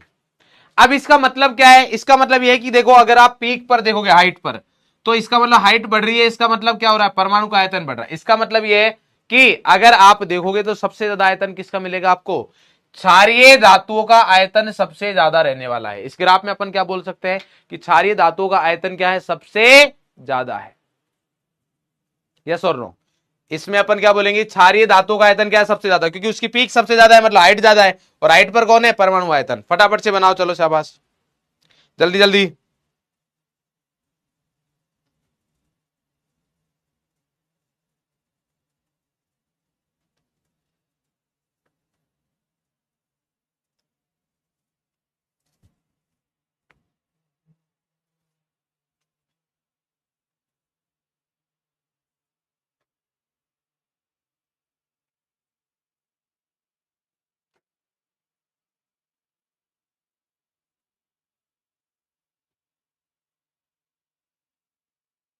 डन भाई, चलो।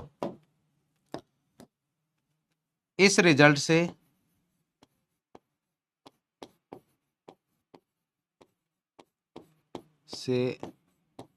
यह निष्कर्ष निकाला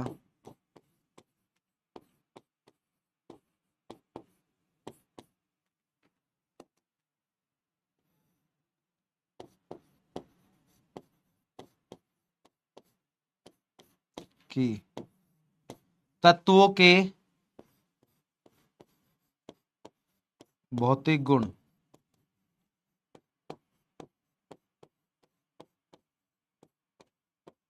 तत्वों के भौतिक गुण जैसे क्या है? आयतन है। ये आयतन ही तो है हमारे पास। आयतन क्या है? इसका भौतिक गुण है। आयतन हो गया, ये क्या होते हैं? रंग रूप, ये सब भौतिक गुण होते हैं। तत्वों के बॉइलिंग पॉइंट, फ्रीजिंग पॉइंट, तत्वों के भौतिक गुण उनके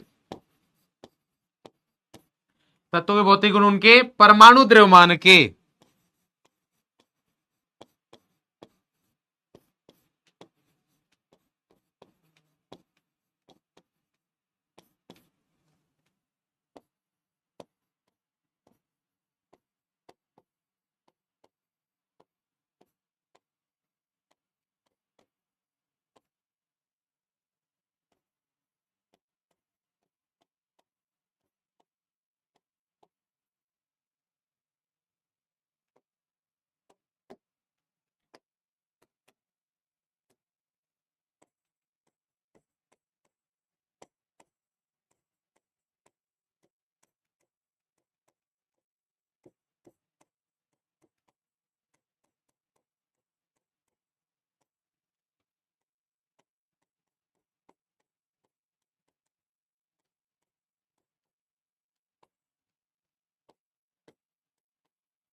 क्या देखा भाई कि जैसे जैसे परमाणु का द्रव्यमान बढ़ रहा है तो समान जो प्रवृत्ति के तत्व है वो समान जगह पर आ रहे हैं। तो इसने बोला कि भाई परमाणु द्रव्यमान के अनुसार इनके परमाणु आयतन बदल रहे हैं, परमाणु आयतन आ रहा है सेम प्रकार के। तो वो ये बोल रहा है आवर्ती फलन का मतलब ये है कि कुछ फिक्स गैप के बाद वापस से वही चीज रिपीट हो रही है। जैसे इतने गैप के बाद वापस से मेरे पास क्या आ गया? यहां पर पीक पर ही क्षारीय धातु, उसके बाद वापस से क्षारीय धातु, फिर क्षारीय धातु, फिर क्षारीय धातु।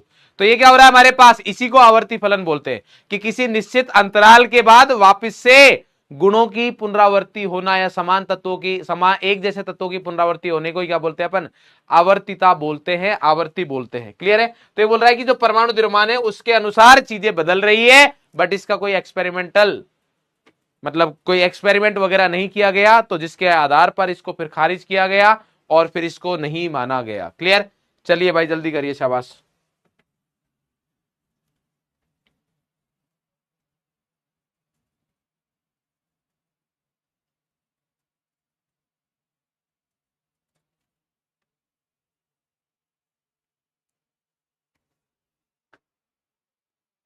जल्दी जल्दी, कॉपी हो गया क्या? अब आएगा हमारे पास साइंटिस्ट जिसने पहली बार टेबल बनाई बढ़िया वाली।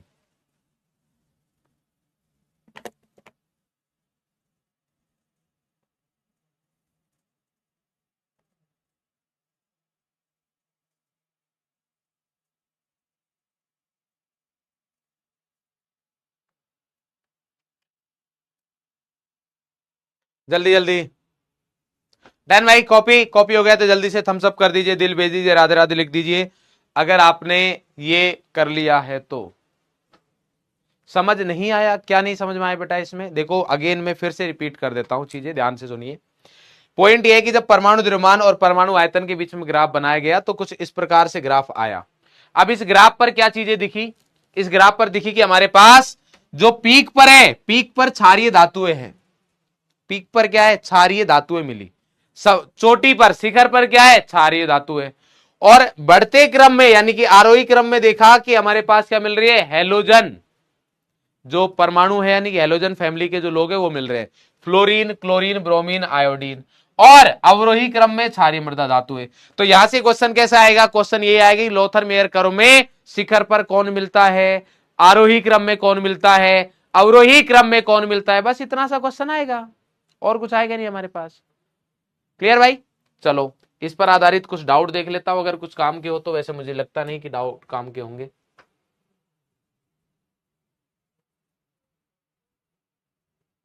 क्यों पर्पल? अरे बेटा पर्पल यहां पर दिखता ठीक है, बाकी कलर सही नहीं दिखेंगे।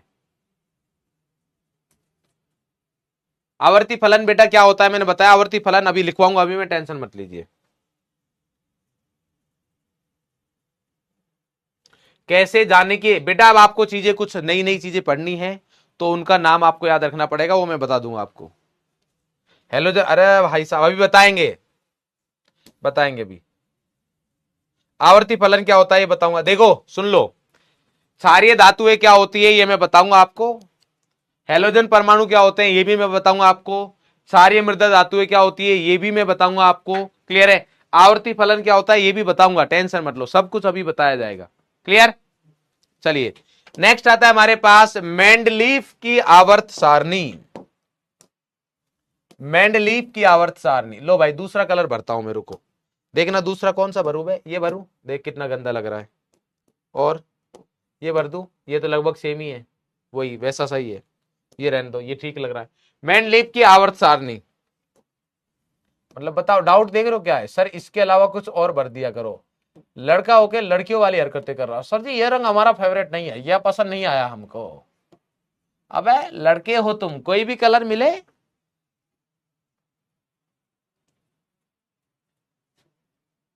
चलो भाई बड़े आगे।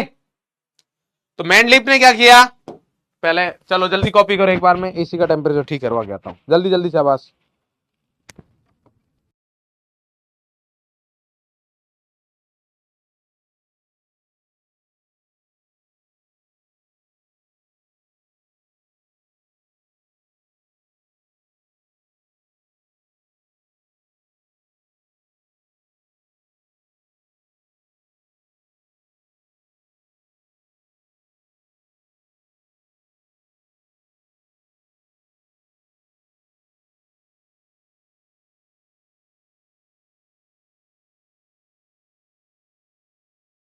कह रहे हाय मुस्कान। बेटे युवराज, इस मुस्कान के चक्कर में आपकी जिंदगी भर की जो मुस्कान जाएगी ना, वो फिर तुम बर्दाश्त नहीं कर पाओगे। तुम मुस्कुराना चाहोगे बट चेहरे पे मुस्कान आएगी नहीं, जिंदगी में तो वैसे नहीं आ रही फिर। अगर तुम पढ़ोगे नहीं तो जिंदगी में तो मुस्कान आनी नहीं है, चेहरे पे भी नहीं आ पाएगी, सिर्फ लानत आएगी, लानत।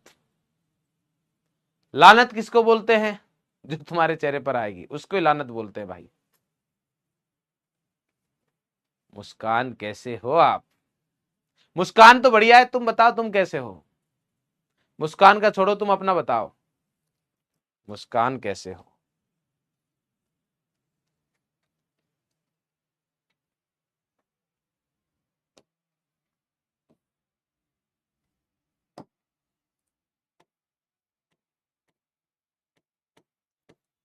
इन्होंने तत्वों को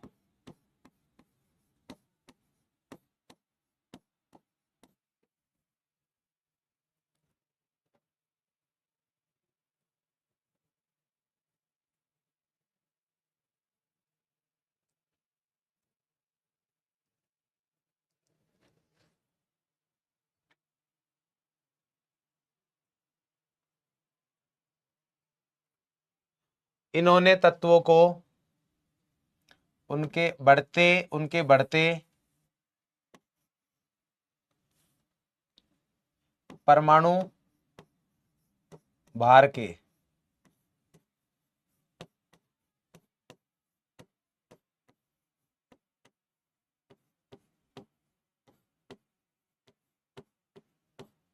बढ़ते हुए क्रम में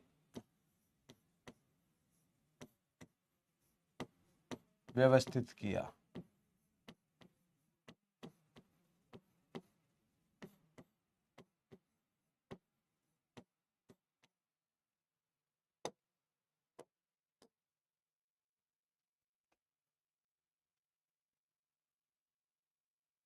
चलो भाई देखते हैं मेंडलीफ आवर्त नियम क्या है, लिखो मेंडलीफ आवर्त नियम।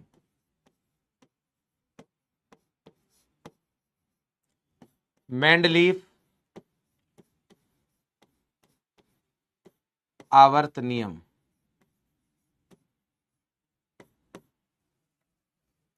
मेंडलीफ आवर्त नियम किसका मीनिंग बताएं? किसका मीनिंग बताएं भाई?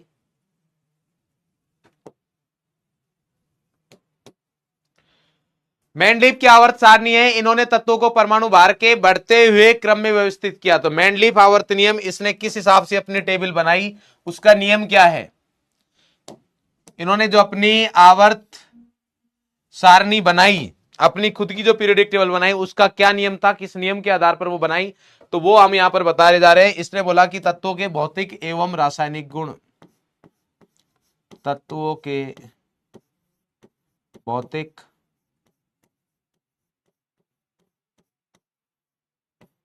तथा रासायनिक गुण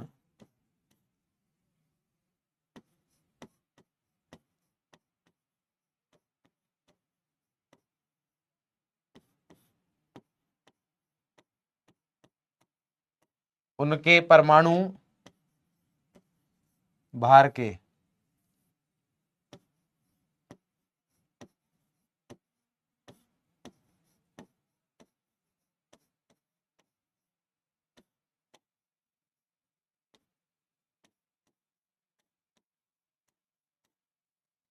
तत्वों के भौतिक तथा रासायनिक गुण उनके परमाणु भार के आवर्ती फलन होते हैं।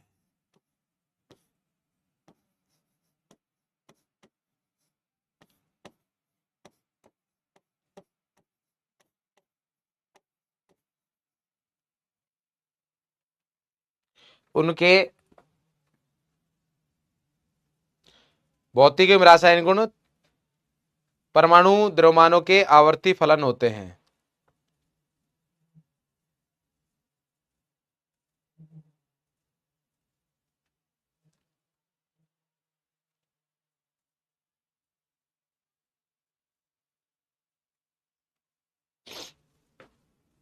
डन है भाई।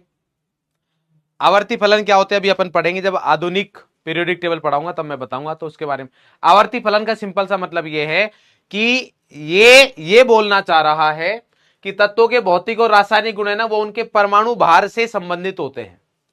किससे संबंधित होते हैं? परमाणु भार से संबंधित होते हैं, कि एक फिक्स परमाणु भार का गैप आने पर वापस से उसी प्रकार का तत्व आएगा जो पहले है। जैसे मान लो यहां पर बोला इसने, कहा था ये कि भाई 8 तत्वों के, पहला और 8वां तत्वों के गुण क्या रहेंगे, एक जैसे रहेंगे।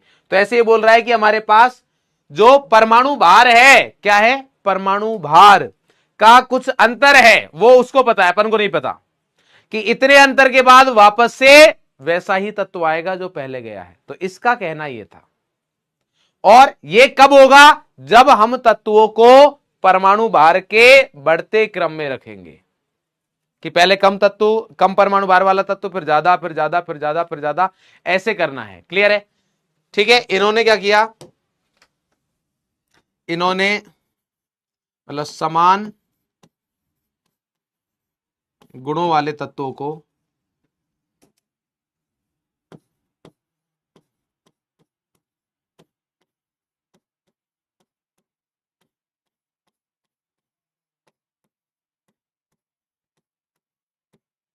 समान गुणों वाले तत्वों को, समान गुणों वाले तत्वों को एक ऊर्ध्वाधर लाइन में रखा,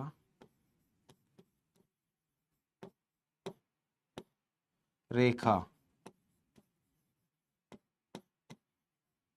ऊर्ध्वाधर कॉलम लिख लो,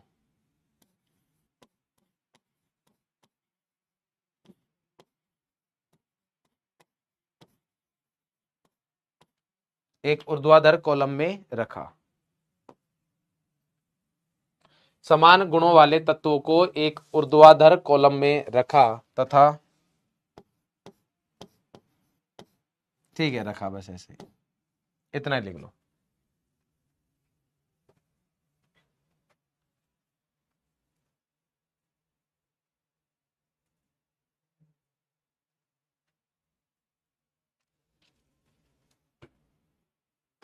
डन है भाई?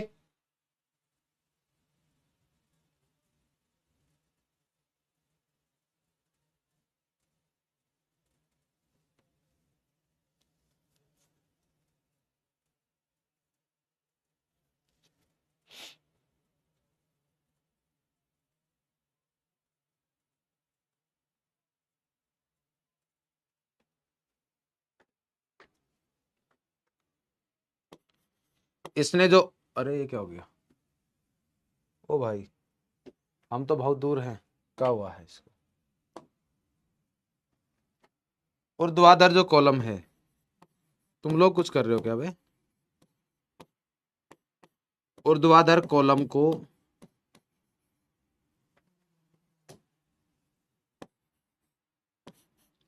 इसने क्या बोला, वर्ग, ऊर्ध्वाधर कॉलम को क्या बोला इन्होंने, वर्ग बोला। अरे क्लियर है क्या, ऊर्ध्वाधर कॉलम को क्या बोला इन्होंने, वर्ग बोला। क्लियर? तो कैसे वर्ग कितने रखे, यहां पर हमारे पास फर्स्ट वर्ग,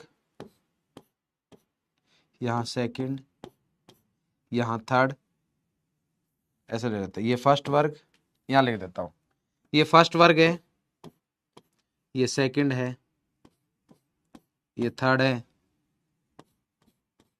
ये फोर्थ, ये फिफ्थ, ये सिक्स्थ, ये सेवन, ये एट्थ और ये 9। इसको शून्य वर्ग बोला उसने। यहां पर जो वर्ग है उसको क्या बोला, शून्य वर्ग। इसमें अक्रिय कैसे रहती है, क्लियर है? हर एक वर्ग को उसने दो दो भागों में बांटा, हर एक वर्ग को उसने कितने कितने भागों में बांटा, दो दो भागों में। हर एक में दो दो है, यहां पर इसके दो हैं, इसके दो हैं, यहां पर भी दो हैं। ये पीरियोडिक टेबल याद रखने की जरूरत नहीं है अपन को, मैन लीफ वाली, बस जो जो चीजें जरूरत है वो मैं बता रहा हूं। हर एक को कितने कितने भागों में बांटा, दो दो में। मतलब अगर देखा जाए सही से तो कितने वर्ग हो गए, 2 4 6, ऐसे गिनेंगे अपन। इसने इसको भी दो में, यहां पर भी दो, और यहां इसने 3 वर्ग किए इसके। इसमें कितने थे, 3। 8वें में हमारे पास कितने थे भाई, 3 थे, और यहां पर एक ही था। तो अगर देखोगे हमारे पास तो कितने हो गए, 2 4 6, 8, 10, 12, 14, 3, 17, 18, जो कि हमारे पास मॉडर्न पीरियोडिक टेबल में यही रहते हैं। मॉडर्न पीरियोडिक टेबल में यही रहते हैं। तो इस तरीके से हमारे पास रहते हैं। ऊर्ध्वाधर कॉलम को इन्होंने क्या बोला, वर्ग। तो कितने वर्ग है हमारे पास, 1 से 8 वर्ग है, 1 से 8 वर्ग तथा शून्य वर्ग, तथा शून्य वर्ग। तो इसमें हमारे पास आगे तत्व रखे जाते हैं, जैसे जो भी रखे जाएंगे उसने ऐसे रखा कि जैसे समान गुणों वाले हैं उनको एक रखेंगे। यहां पर इस वाली लाइन में, यहां पर कोई तत्व रखा, उसके जैसा कोई तत्व आया, उसको इसी लाइन में रखेंगे। यहां पर कोई तत्व है, उनको एक जगह रख दिया। यहां पर कोई तत्व है, उनको एक जगह, यहां वाले तत्व को एक लाइन में रखेंगे। और इसने पता है सबसे खास बात क्या की, इसको लग रहा है कि यार देख, परमाणु द्रव्यमान का मैंने बोला कि परमाणु द्रव्यमान के क्या होते हैं, आवर्ती फलन है।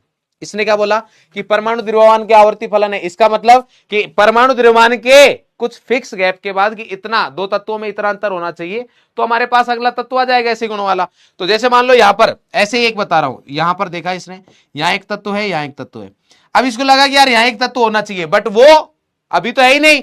तो उसने क्या किया, यहां पर खाली जगह छोड़ दी। यहां पर क्या जोड़ दी, खाली जगह, और फिर आगे, मतलब इसने प्रेडिक्ट भी कर लिया था फ्यूचर। इसलिए इसकी अहमियत ज्यादा बढ़ जाती है, क्योंकि मेंडलीफ आगे खोजे जाने वाले तत्वों के बारे में बता दिया कि भाई साहब, यूनिवर्स में एक ऐसा तत्व है जिसका गुण इस वर्ग से मैच खा रहा है, जिसका गुण इस वर्ग से वर्ग जैसा ही है, और उसकी प्रॉपर्टीज भी ऐसी होंगी, उसका परमाणु द्रव्यमान लगभग इतना रहेगा। ये सारी चीजें तक इसने बता दी थी। ये तो भाई साहब बहुत खतरनाक इंसान था, ये हल्के में नहीं था भाई। क्लियर, वो तो उस टाइम तक इतने तत्व मिले नहीं, वरना तो आवर्त सारणी ये बनाता पूरी वाली, मतलब आधुनिक इसी की चल रही होती। क्लियर है, तो कितना डेंजर इंसान है आप समझ सकते हो कि जो बंदे ने ये प्रेडिक्ट कर लिया कि यार ऐसे तत्व विद्यमान है, अभी तक मिले नहीं है तुम्हें, और उनके गुणधर्म ये रहेंगे, उनके गुणधर्म ये रहने वाले हैं। क्लियर है, तो करो कॉपी फटाफट से, फिर अपन देखते हैं कि इसके क्या क्या गुण हैं।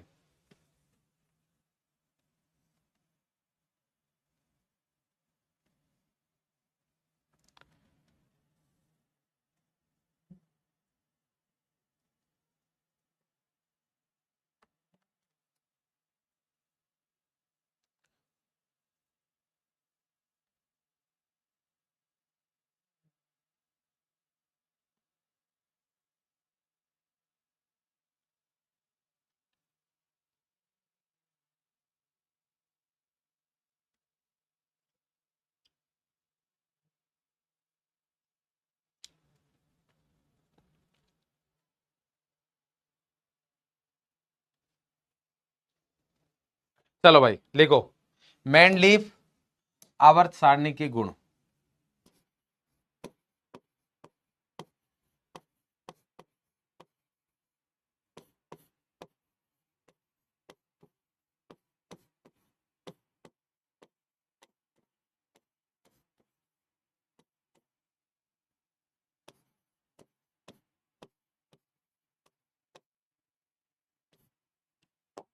गुण, या फिर अपन लिख सकते हैं फायदे, कि क्या क्या फायदे हुए इससे, हमें क्या क्या लाभ मिला। लाभ भी लिख सकते हो, गुण, फायदे या लाभ।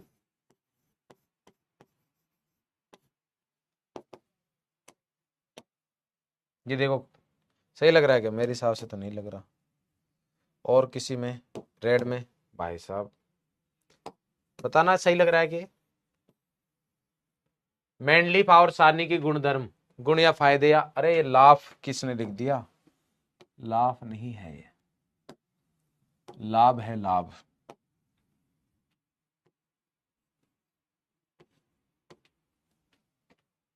हम्म,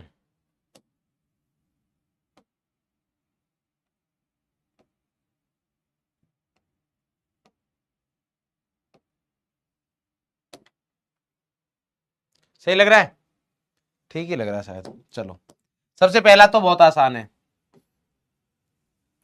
इससे तत्वों के बारे में, इससे तत्वों तथा तत्वों तथा उनके यौगिकों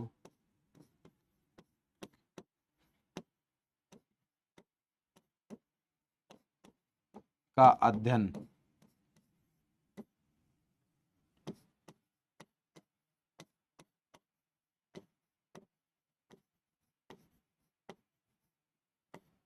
सुगम हो गया।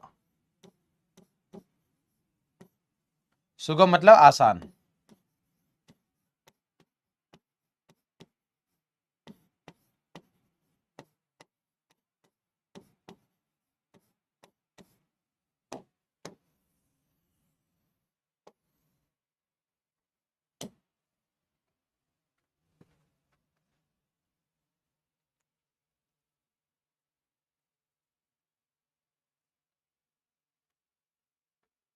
ठीक है, दूसरा,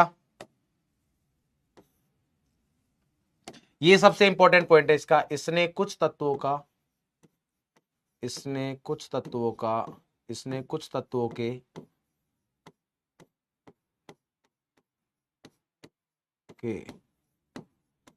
परमाणु द्रव्यमान की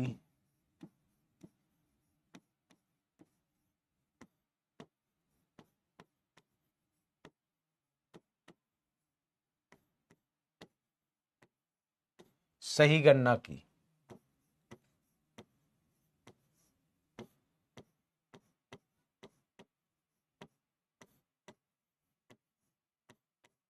इसने कुछ तत्वों के परमाणु द्रव्यमान की सही गणना की। जैसे मतलब बेरिलियम का पहले 13.5 माना जाता था,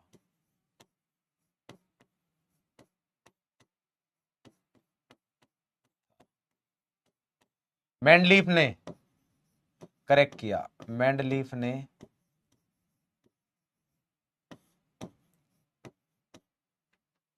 करेक्ट करके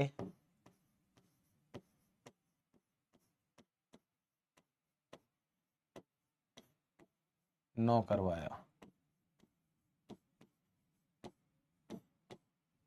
मैंडलीफ ने क्या किया, करेक्ट करवा के उसको कितना करवाया, 9। क्लियर।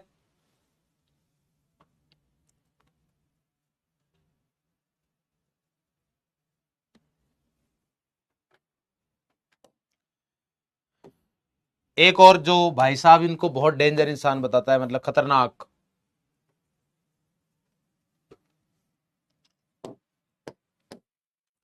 इनकी आवर्त सारणी में दिए गए खालिस्तान से, इनके आवर्त सारणी में दिए गए रिक्त स्थान,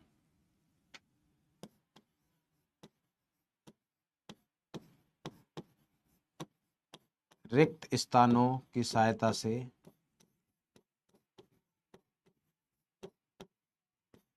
कि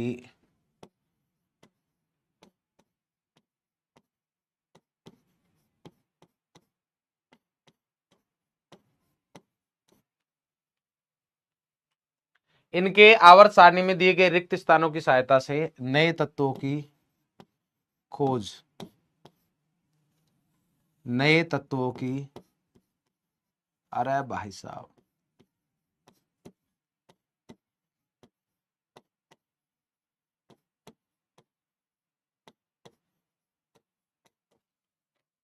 आसानी हुई।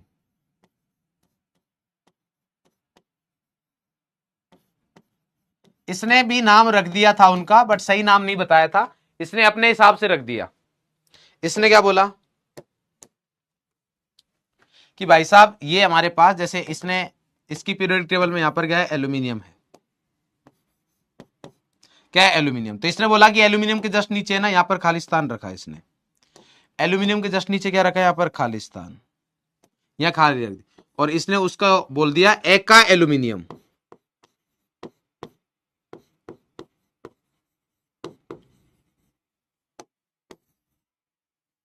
एका एल्यूमिनियम।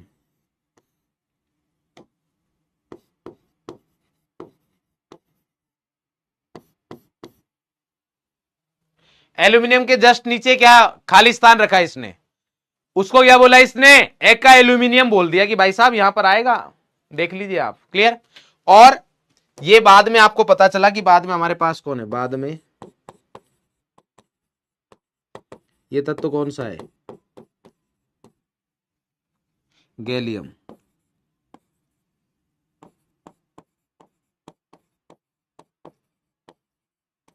यहां पर मतलब एका एल्यूमिनियम क्या है, वैसे एका एल्यूमिनियम का मतलब बाद में डिस्कवरी के बाद क्या हुआ कि ये जो तत्व है ये हमारे पास क्या है, ये गैलियम है।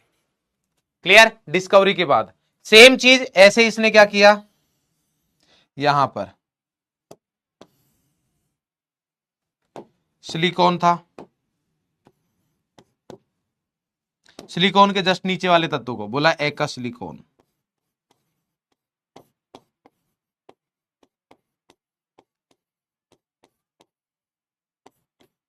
क्या बोला है, एका सिलिकॉन। और वही सेम बाद में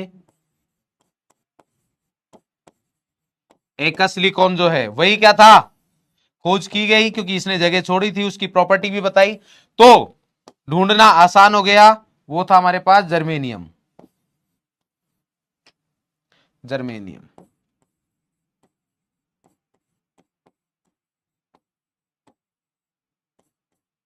क्लियर है क्या? यस। तो ये भाई साहब इसकी खास बात है, मोटी मोटी जो बातें बताऊं मैं आपको। क्लियर है? जल्दी से, जल्दी जल्दी जल्दी फटाफट। अगर क्लियर तो फटाफट से चैट में थम्स अप कर दीजिए, राधे राधे लिख दीजिए, दिल भेज दीजिए, जल्दी जल्दी जल्दी।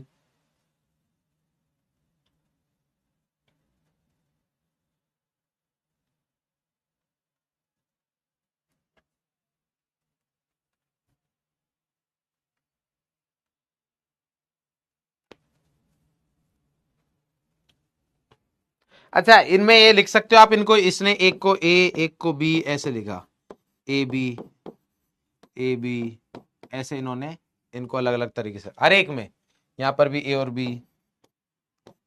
ए B, A B, A B, ऐसे। ठीक है? लिखो जल्दी से। क्लियर है क्या भाई? यस।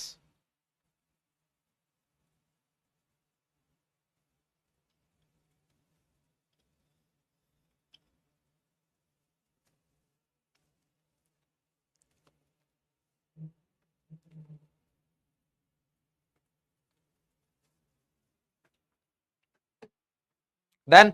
चलो, अब आता है हमारे पास आज का लास्ट टॉपिक, वो है हमारे पास क्या,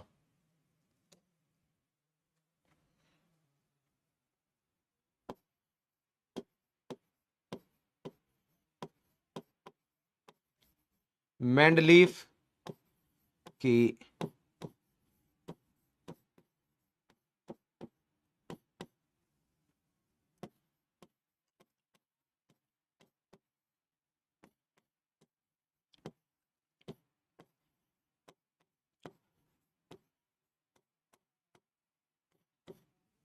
मेंडलीफ की आवर्त सारणी की कमियां।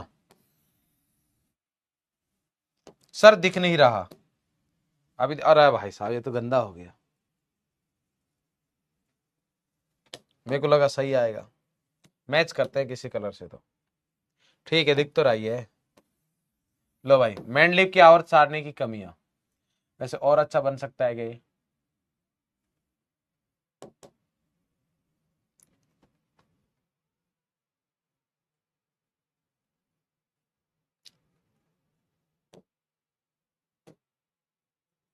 नहीं, ठीक है, आ जाओ आ जाओ आ जाओ आ जाओ। सबसे पहला, दोष भी बोल सकते हैं, कमियां बोल सकते हैं, दोष बोलना गलत है, मेरे हिसाब से कमियां वर्ड ज्यादा सही है। पहला, हाइड्रोजन की स्थिति,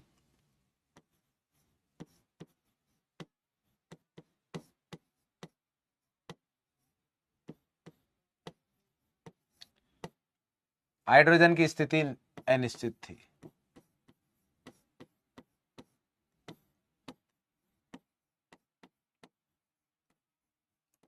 इसकी पीरियोडिक टेबल में हाइड्रोजन जो है वो फर्स्ट ए तथा सेकेंड सेवंथ ए दोनों में मैच कर रहा है। इसकी जो पीरियोडिक टेबल है उसमें जो हमारे पास हाइड्रोजन जो है वो फर्स्ट ए और सेवंथ ए दोनों में, तो उस चीज को ये एक्सप्लेन नहीं कर पाया। अनिरुद्ध सिंह चौहान, क्या दिक्कत है भाई आपको?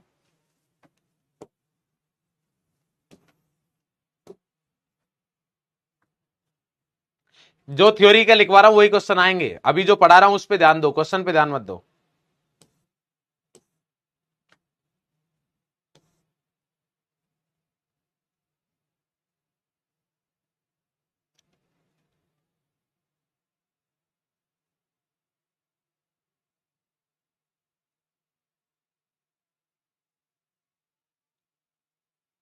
हाँ ठीक है, 4 की तो क्या हुआ, मैंने 2 बताए आपको।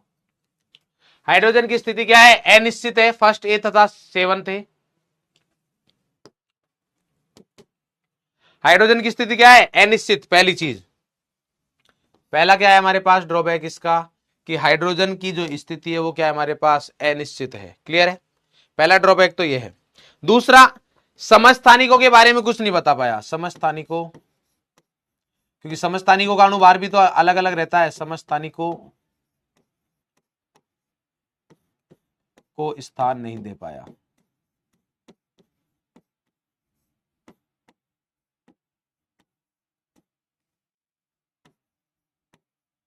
जबकि इसकी पीरियोडिक टेबल के अकॉर्डिंग समस्थानिक को अलग अलग स्थान मिलना चाहिए। क्यों, क्योंकि जैसे मान लो मैं हाइड्रोजन के समस्थानिक की बात करूं कि एक है हमारे पास 1H1, एक है 1H2, तो दोनों का अणुभार क्या है, अलग है। यहां पर ये 2 है, यहां पर क्या है 1, दोनों का परमाणु द्रव्यमान क्या है, अलग है। एक का परमाणु द्रव्यमान 1 है, एक का परमाणु द्रव्यमान क्या है, 2 है। तो इसके अनुसार तो परमाणु द्रव्यमान अगर अलग है तो स्थिति अलग होनी चाहिए। बट ये नहीं बता पाए कि भाई साहब इनको कहां रखे। जब इससे पूछा ना कि भाई समस्थानिकों को कहां रखना है, कह रहा हमारे पास जवाब नहीं है, हमको मालूम नहीं है, हमसे मत पूछो भाई। तो बोले तुमने बनाई है तो भैया तुमसे ही पूछना पड़ेगा ना, और किससे पूछा हम, क्या बात कर रहे हो यार, आप ही से पूछना पड़ेगा ना भाई। आप रूल बना के चले गए यार, ऐसे थोड़ी ना चलेगा। बताइए बताइए, वरना तुम कमियों में डाल देंगे। बोले कमियों में डाल दो भैया, पर हमारे पास इसका कोनो उत्तर नहीं है, हम बिना उत्तर के हैं भाई। समझे कि नहीं समझे।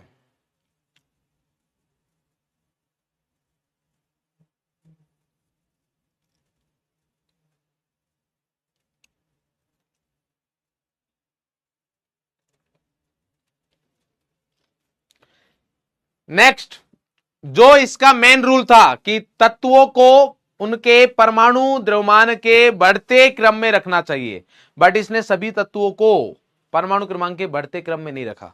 कुछ तत्वों को,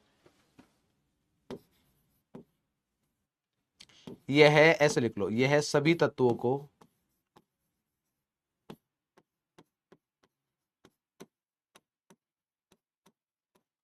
परमाणु क्रमांक के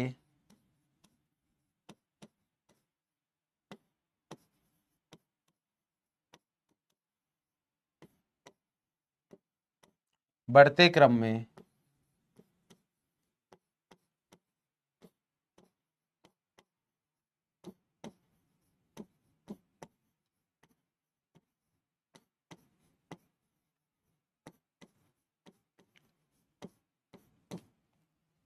यह सभी तत्वों को परमाणु क्रमांक के बढ़ते क्रम में नहीं रख पाया।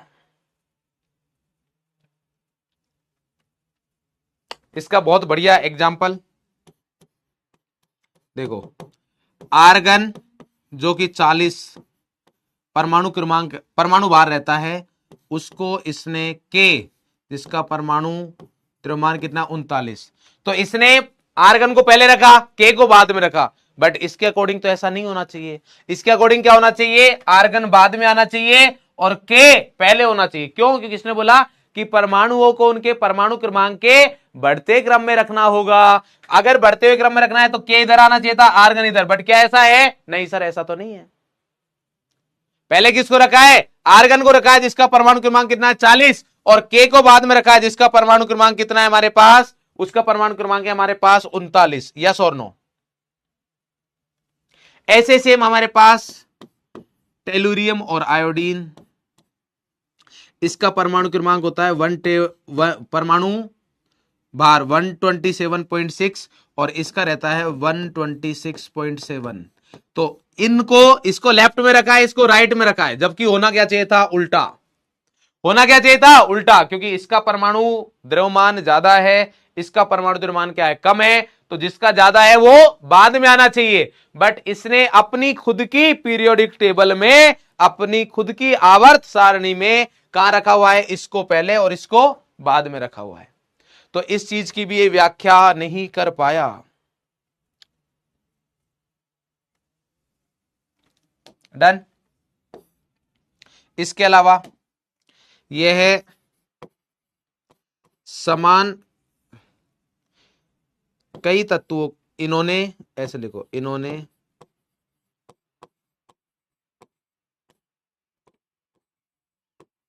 कई समान गुणधर्मों वाले तत्वों को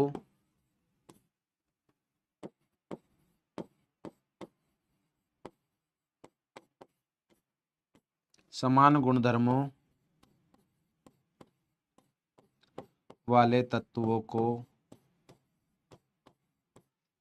अलग वर्ग में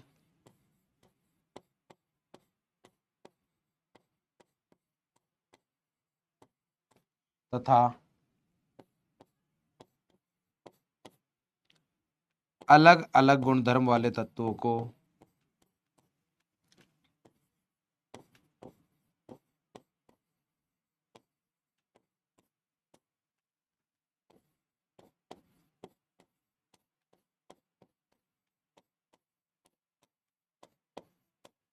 समान वर्ग में रख दिया।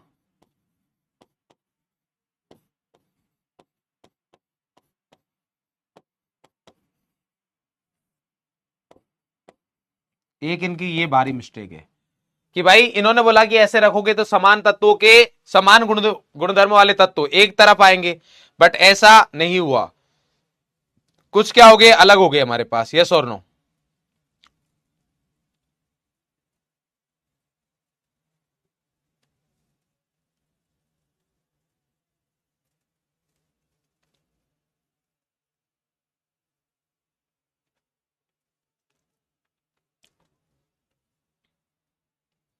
अरे क्लियर है भाई?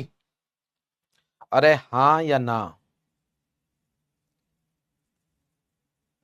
जल्दी बोलो।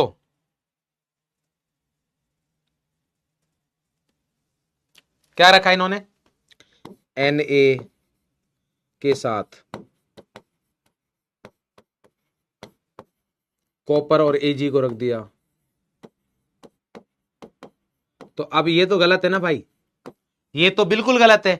Na तो क्षारीय धातु है, ये Na किसका है? क्षारीय धातु है, S ब्लॉक का तत्व है। जबकि कॉपर और Ag D ब्लॉक के तत्व है, वो तो हमारे पास कोइन मेटल होते हैं। बाद में बात करेंगे अपन कोइन मेटल क्या होते हैं, बट ये क्या होते हैं? कोइन मेटल होते हैं। ये कॉपर, Ag, Au और क्या है हमारे पास? Au भी रख लो। ये क्या है? सिक्का धातुएं होती है। कौन सी होती है? सिक्का धातुएं। इनके क्या बनते थे? सिक्का बनते थे। इनको क्या बोलते हैं? सिक्का धातुएं। कॉपर, Ag, Au, पहले इनके तो सिक्के बनते थे। यस और नो? Na के साथ में रखे समान वर्ग में, तो ये तो बात बहुत गलत है भाई। ये बात क्या है? बहुत ज्यादा गलत नहीं बोलते हैं इसको, बहुत गलत बोलते हैं भाई। अरे क्या बोलते हैं? बहुत गलत बोलते हैं।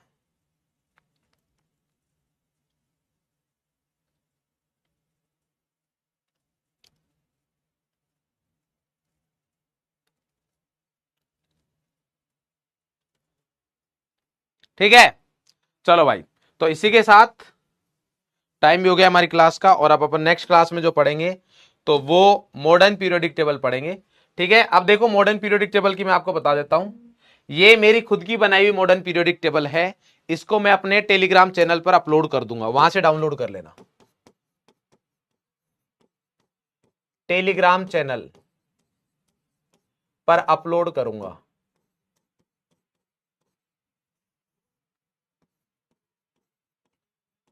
क्या करना? जब टेलीग्राम चैनल पर अपलोड करूंगा, इसका प्रिंट निकाल लेना, चाहो तो आप कलर्ड में कलर्ड प्रिंट निकाल लेना। क्लियर है? क्या करना है? इसका कलर्ड प्रिंट निकाल लेना और आप अपने पास रख सकते हो। यहां से इसमें सारी चीजें बता रखी है कि कौन हमारे पास ट्रांजिशन एलिमेंट्स है, क्या होते हैं सब बताऊंगा। कौन हमारे पास रिप्रेजेंटेटिव एलिमेंट है, ये रिप्रेजेंटेटिव, ये रिप्रेजेंटेटिव। पी ब्लॉक के कौन से हैं, मेटेलॉइड का कलर क्या है, कलर वाइज बना रखे हैं। जैसे ये वाला कलर मेटेलॉइड का है, तो ये सारे के सारे हमारे पास उपधातु है। उसके बाद मेटल सारे के सारे येलो कलर के हैं, ये हमारे पास ये हो गए। उसके अलावा हमारे पास लेंथेनाइड, एक्टेनाइड कहां से छट रहे हैं वो बता रखा है आपको। नोबल गैसेज कौन से कलर की है वो बता रखी है। हर एक चीज आपको बताई जाएगी। ठीक है, तो ये कर सकते हो। किसी के पास अगर टेलीग्राम का लिंक, तो टेलीग्राम के लिंक के लिए यार मतलब माफी चाहूंगा, मैं अगेन ला नहीं पाया। टेलीग्राम के लिंक के लिए आप कर सकते हो। देखो मेरा नाम अच्छा नाम है, और यहां पर ऐसे लिखना मोहन _सिंह _केमिस्ट्री। ये सर्च करोगे इंस्टा पर। अगर किसी के पास इंस्टा नहीं है तो मत इंस्टॉल करना फालतू में, बट अगर किसी के पास है तो वो इंस्टाग्राम पर ये सर्च करोगे, प्रोफाइल पर जाओगे, आपको वहीं पर टेलीग्राम का लिंक मिल जाएगा, उस पर क्लिक कर देना। ठीक है, ठीक है भाई। तो ये आप देख लीजिएगा, इसमें सारी चीजें याद करने की ट्रिक भी है जो अपन कल बात करेंगे। यहां पर सारी ट्रिक है याद करने की। हेलिना की रब से फरियाद, बेटा मांगे कार स्कूटर बाप राजी, या बेटा मांगे कन्या सुंदर बाप रोई, क्योंकि बेटे की शक्ल तो है नहीं सुंदर कन्या वाली। सुंदर कन्या वाली छोड़ो, कन्या वाली नहीं है, क्यों भाई। बैंगन आलू गाजर इन थाला, ये सारी चीजें जो अपन नेक्स्ट क्लास में बात करेंगे। ठीक है, तो अभी तो मैं इसको हटा रहा हूं यहां से। बाकी आप खुद भी अपने हिसाब से भी बना सकते हो, मैं नहीं बोल रहा कि यही यूज करो। आप चाहो तो अपने हिसाब से बना लीजिएगा, आप चाहो तो ये यूज कर लीजिएगा, मर्जी आपकी है।